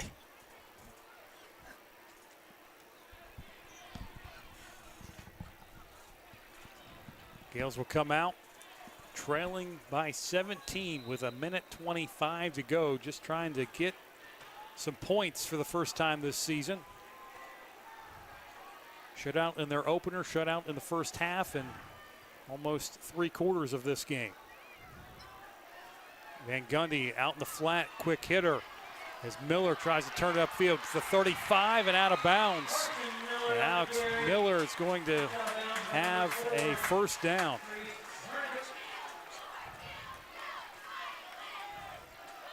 Wonder if we'll see Lancaster maybe speed up the pace a little bit. As best they can. Just to maybe try and get some momentum? Well, they've got to. I mean, the bottom line is the most frustrating thing in any sport is when you can't score. Yeah. Whether it be football, basketball, baseball, hockey, whatever it is, it's frustrating. Another quick hitter. It's going to be Roby cutting it to the outside, now cutting it back. And he will pick up 7 there on first down as we tick down near 1 minute to play in the 3rd. I mean, we saw it last week. It doesn't take a lot just to throw the ball out to the flat immediately with, right. just give it a quick toss and let them make a play. It's the same as a run. And Van Gundy certainly has the arm talent to get it out there in a hurry to give those running backs an opportunity to get upfield. I mean, until you bring those corners up, I mean, I just keep doing it. Yeah, they're giving a lot of cushion to Lancaster on the corners. Flag thrown as Gianni gets the handoff, and he will lose a yard. And it's going to be illegal motion against Lancaster on the penalty. So it'll cost the Lancaster offense 5 yards.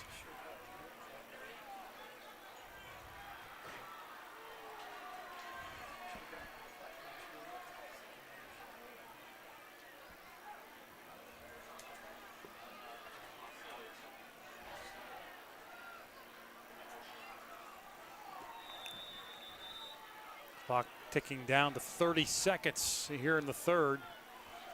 Bring up 2nd and 7.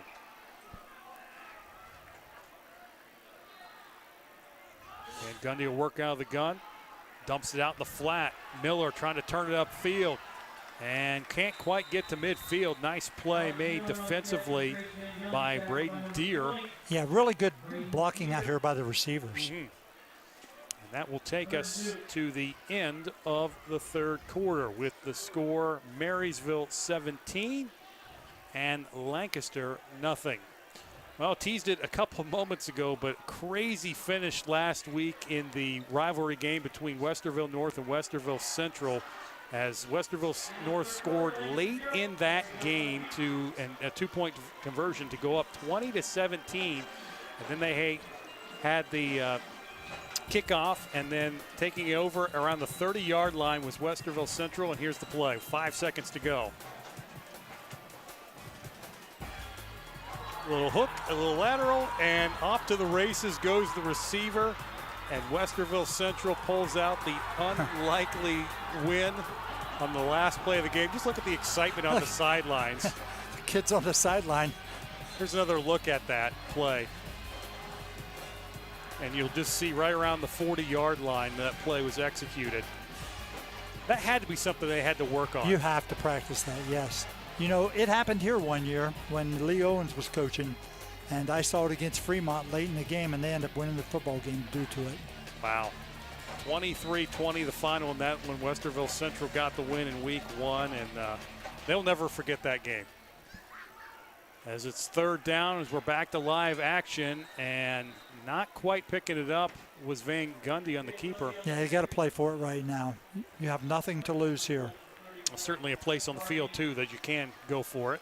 I know they had an early decision that was the right decision not to go for it. But well, Marysville's been successful this half moving the ball, so you might as well, you know, play defense with your offense if you can.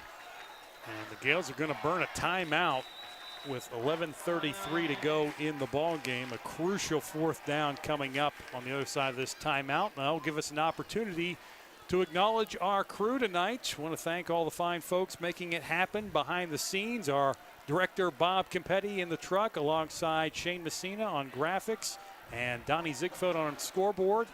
And also Craig Carpenter helping out in the truck as well. And then on cameras tonight, as there you see us in the booth alongside Jason Roush. And then Tom Russo down the sideline next to Marion as well. So thanks to our fine crew as all the folks helping make this possible tonight. We'll have our bye week next week, but we are back at it in 2 weeks from the pit in Amanda. It'll be an interesting battle. Yeah, Liberty Union and the Amanda Clear Creek Aces. So 4th and 1 for Lancaster out of the timeout.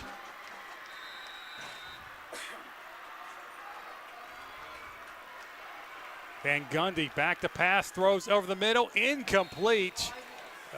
Intended for David Roby, the wingback, and the Gales will turn it over on downs.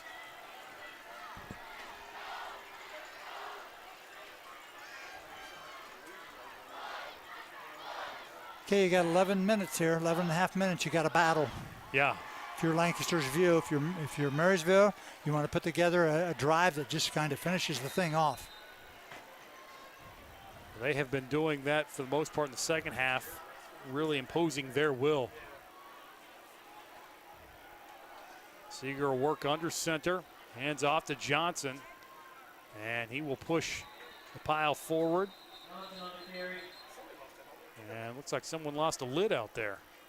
And that was Johnson. Yep, he'll run off. Be out for this. Guys, real quick, going back to the hook and lateral play that we saw a little bit ago, that was a play that we had in our playbook at Ohio University for about 5 minutes. I tell you, we tried it about 3 or 4 times on a Thursday night in practice, fumbled it all over the field. They threw it out the next day. Oh, why? But that has to be something you have to practice beforehand, because you never know those types of scenarios are going to come up. As Montgomery picks up the first down. Yeah, exactly, and that's the thing. I mean, you have so many other things that you're preparing for. Coaches don't spend a lot of time on a play like that, but again, kudos to them for practicing it clearly enough to make it successful to win that game. That's one you might practice in 2-a-days or sometime in camp, and then you may only use it like once in week 7 or something if everybody remembers what to do. Here's a handoff, and spinning off a couple of tacklers before being thrown back is Braden Deere. Hoffman in there leading the charge for Lancaster. Does have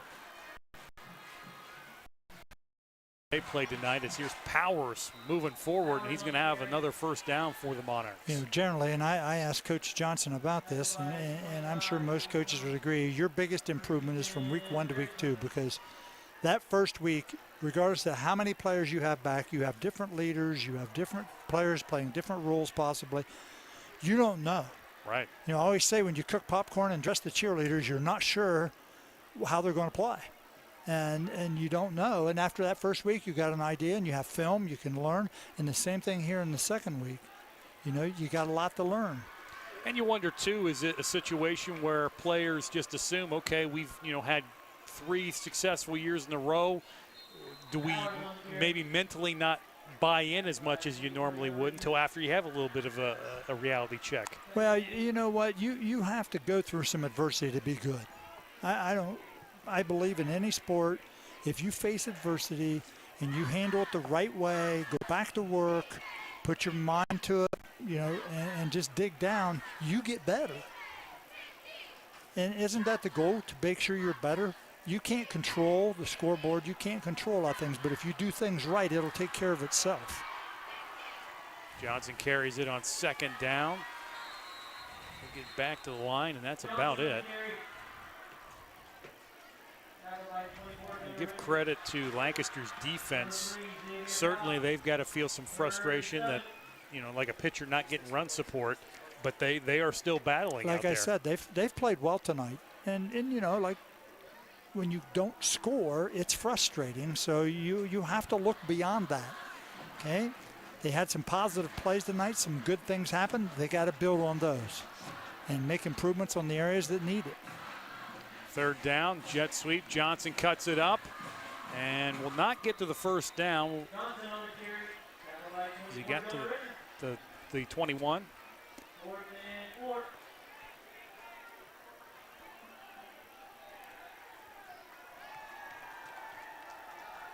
We got one score for you out of town. Fisher Catholic trailing 33-0 in the third quarter. So it's been a rough start for both teams that call Fulton Field home. Yeah, they're down at Furnace Green. Yeah. Down on the river, up the road from Wheelersburg. Long trip and be a longer trip back. Seeger throws it back, and right there to make the tackle was McCoy. As Cody McCoy stayed home and did his assignment. Really good job defensively. I'll turn it over on downs as we'll get another look at it. Tried to fool him. Didn't trick anybody. No, and a missed block as well. Give McCoy credit for shedding that block. Gives Lancaster the football with 7:38 to go, trailing 17-0. And Lancaster's going to have to burn a timeout, their second. We had a lot of outstanding replays tonight, Josh, and they're brought to you by Dagger Law. Dagger Law would like to wish all the area teams best of luck this season. Dagger Law is a law firm built on more than 110 years of legal experience. Whatever your situation, the knowledgeable legal professionals at Dagger Law can get that help to you if you need it from a local, trusted, and experienced firm. Contact Dagger Law today at 740-759-4096 or online at daggerlaw.com. Thanks to Dagger Law for our replays tonight. We'll have coming up here in a little bit the players of the game for both teams, and they're already casting a few ballots at halftime trying to decide the players of the game.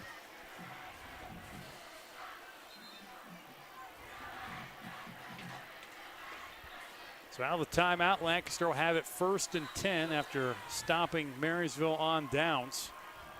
Gale's just trying to get something positive going on offense. Quick hitter, and boy, right away Toops makes the play, or Toops rather makes the play, as there was nowhere to go.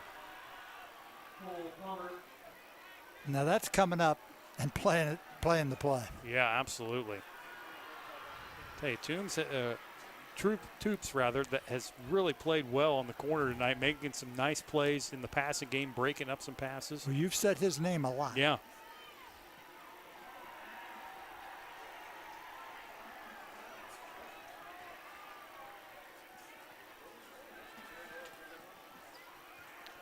This one, Diani will have nowhere to go.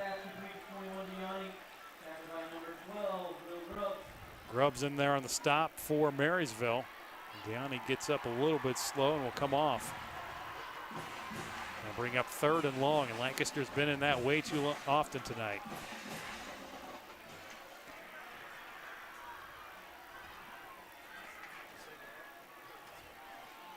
The key here is you got to give some protection. If you're going to try to throw something down the field, you got to protect your quarterback. That's been the biggest factor for Lancaster on offense.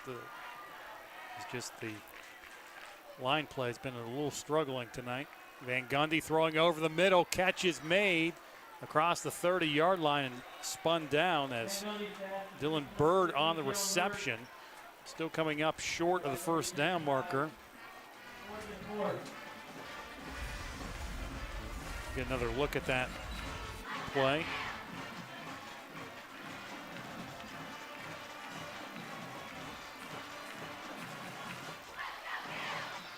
Hit off another player as he got spun down at the end. 4th down for Lancaster. Van Gundy stepping up, throwing. He's got a man open. Catch is made. That's a 1st down reception. Big reception for Bird to keep the drive alive. Back-to-back catches by Dylan Bird. Well, if anything, this is going to give him some experience at performing in situations where you might be behind.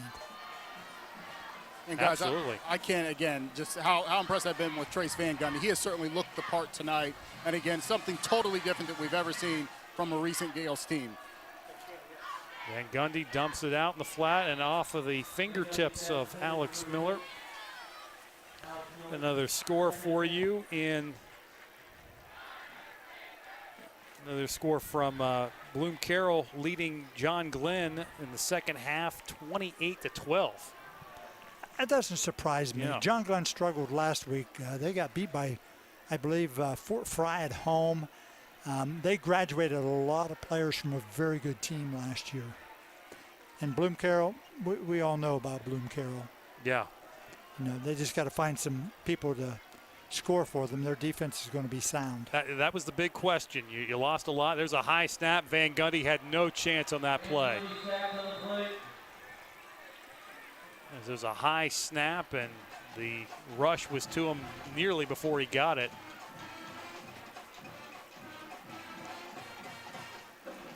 So a loss on that play. There's a couple of offensive linemen getting up late for Lancaster as well.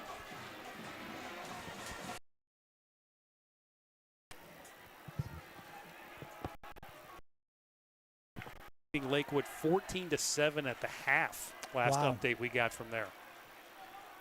Back to pass, Van Gundy steps up, and he will go down. There's no time for him to throw the ball downfield. That front four for Marysville tonight has been a force. They have really dominated defensively. bring up 4th down, and being 4th and long, Gales no choice but to punt this one away with 4 minutes exactly to play in this one.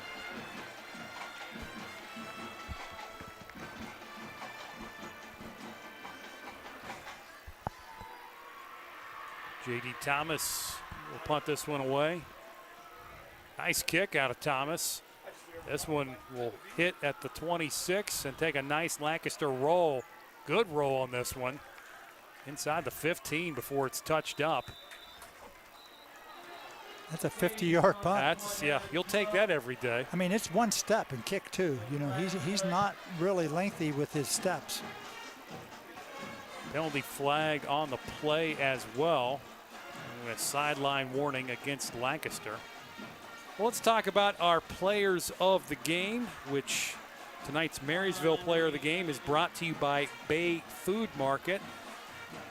Give Tim and Marion an opportunity to think about that for a moment, and we'll talk about that after this play.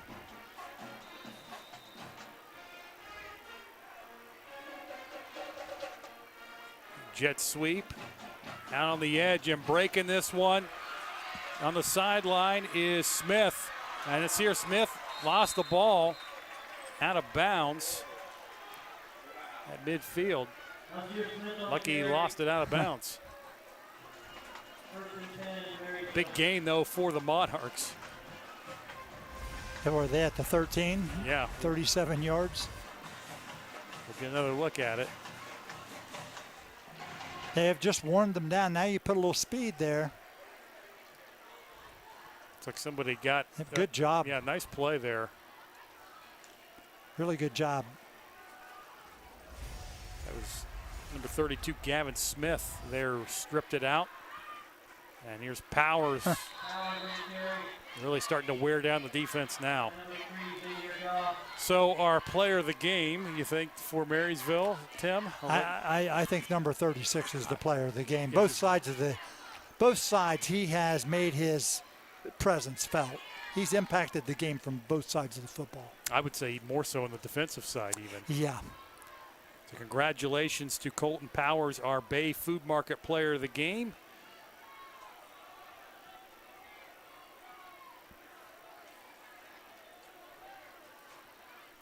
Second down, here's Powers again. And right on cue, he will pick up a first down as he's wrestled to the ground. He's a tough cookie. Yes, he is. So he is our Bay Food Market player of the game. Bay Food Market has been serving Lancaster and Fairfield County for more than 90 years. Located at the corner of Maple and Walnut Streets in Lancaster, Bay Food Market provides the community with the highest quality meats. Stop in and discover the Bay Food Market difference. And after this play, we'll talk about our Lancaster player of the game, brought to you tonight by the Edwards Insurance Agency. As clock ticks down, 2:15 to go.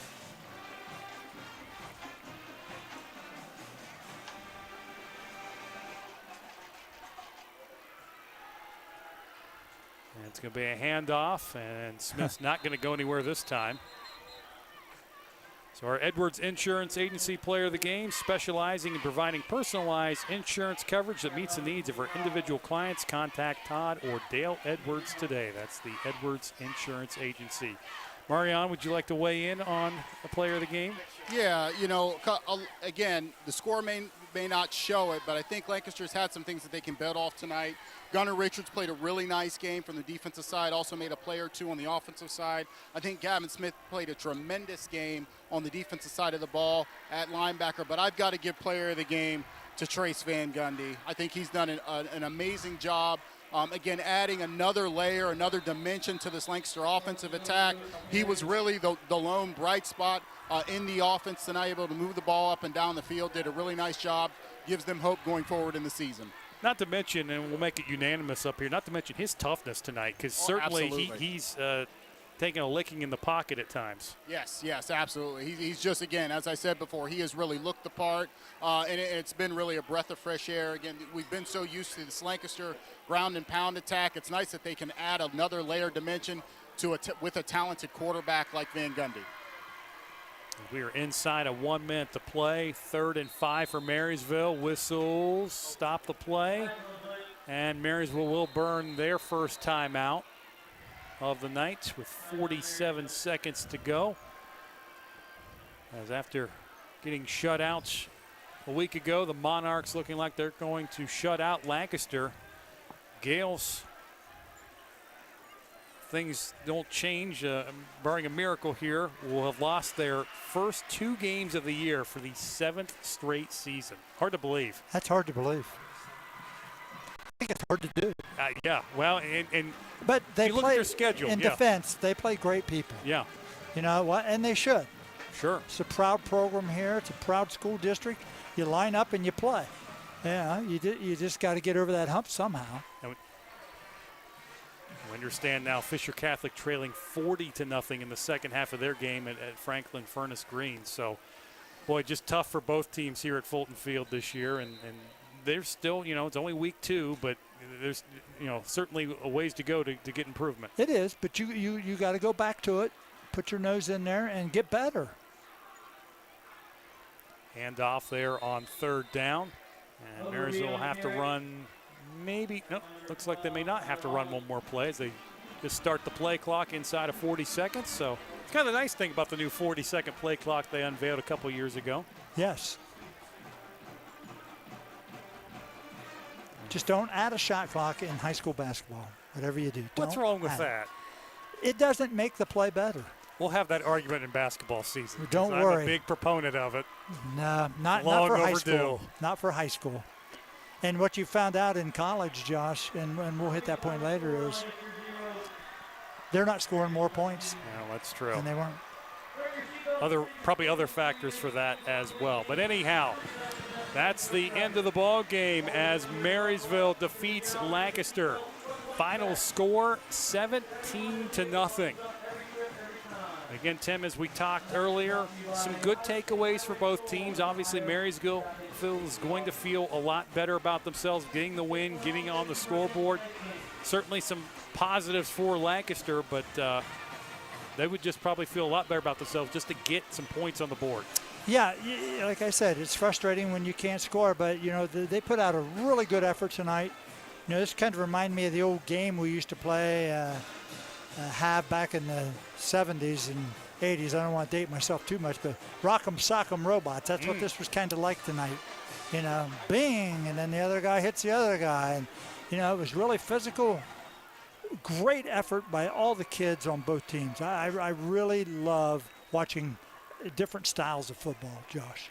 Yeah, and tonight it was going to be interesting to see how both defenses reacted because it's the exact same thing they see in practice every day. And both defenses, for the most part, look like they recognized everything and really, for the most part, played their assignments, as you would expect. Yeah, I mean, they were prepared, both teams. You just have to, if you're trying to get better, as Coach told me this week, you got to look at how you can improve individually.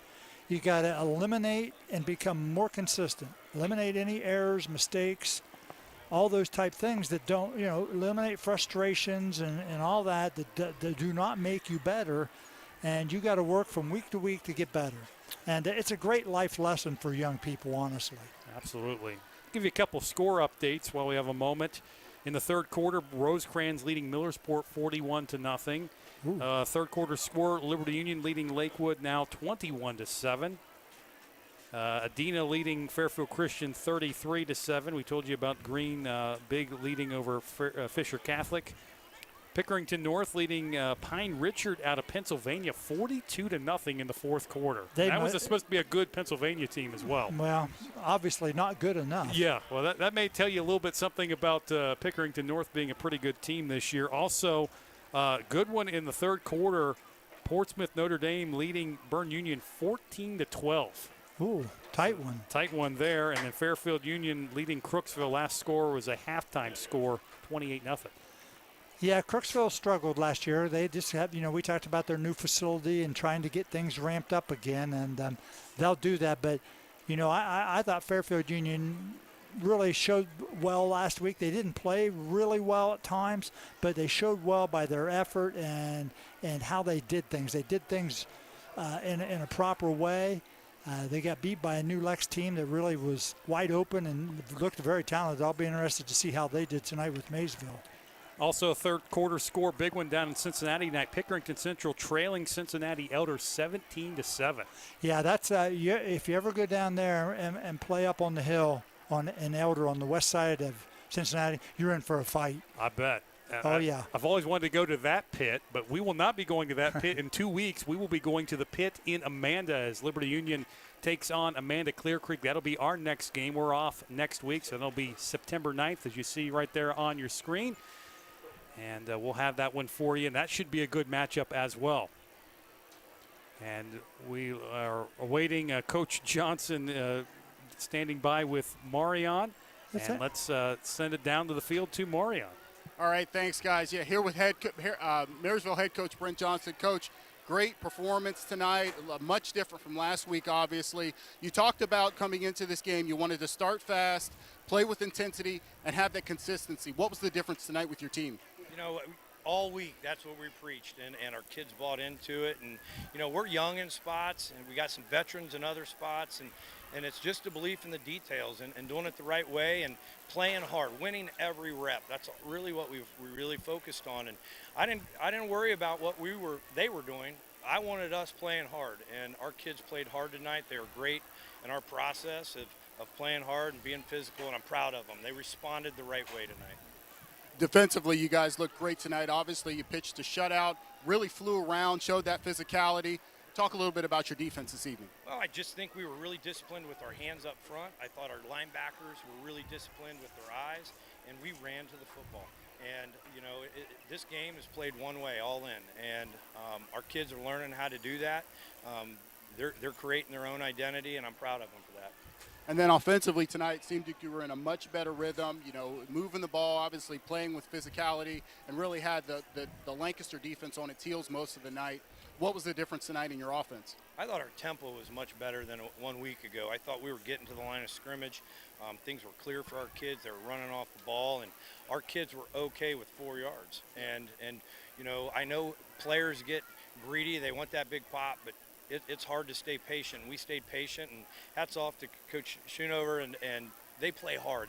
We knew they were going to play hard for 48 minutes, and their kids did that. And we knew it was going to be a battle the whole time. And we talked at halftime about how we had to come out. We were only up 7-0, and they're a prideful program and are doing great things here. And we responded the right way in the third quarter. Thanks so much for your time, Coach. Good luck the rest of the season. You're welcome. All right, take care. Back to you guys. All right, thanks, Marion. And, boy, some great things to take away from that interview. You're talking about how his team just improved all week. And, you know, getting the sense that was going to be something they really drilled on their team this week with working tempo and working on improvements. Well, he told me that Monday, and then, of course, you know, he talked about it again. Marion brought up the point, and, you know, he reinforced it. I hope that injury with him wearing that sling wasn't due to him being involved in practice, dude. Yes, that's how physical he was this week. He injured himself. No, we don't know the story behind that. No, but that's not fun. But Marion, your impressions on this game tonight?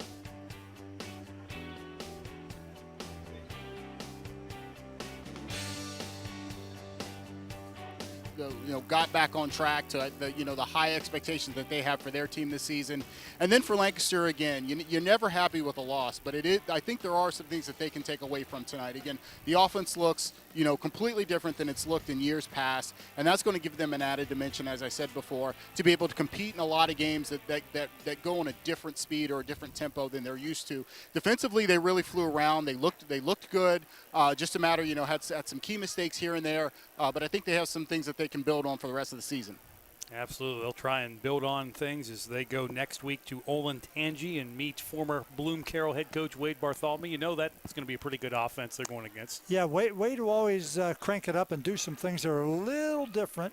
And always was fun to watch his teams play at Bloom Carroll. Absolutely. Marysville will be on the road at Reynoldsburg next week. Great job on the sidelines tonight, Marion. Tim, your final thoughts tonight? Hey, just move on. It's hard, just like any time you celebrate a win, you're kind of down after a loss, but tomorrow morning the sun's going to rise, and you just got to pick up and go get better. Still a ton of football to be played. A lot. And with that, Lancaster falls to 0-2. Marysville improves to 1-1. And that'll wrap things up here at Fulton Field. Once again, the final score, Marysville 17, Lancaster nothing. For Marion Royster and Tim Shoemaker and our entire IVP Sports crew, I'm Josh Messerly, thanking you for watching the IVP Sports Buffalo Wild Wings Game of the Week. Good night, everybody.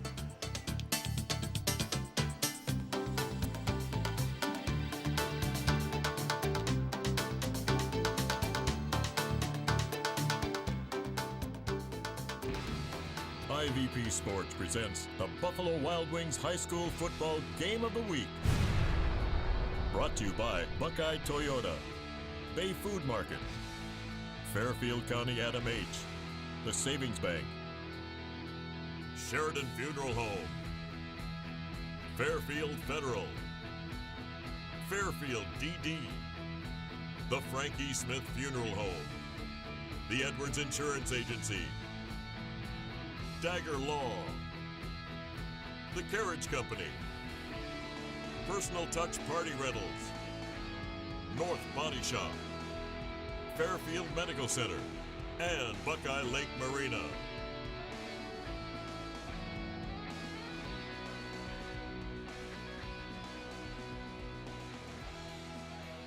This has been an IVP Sports production.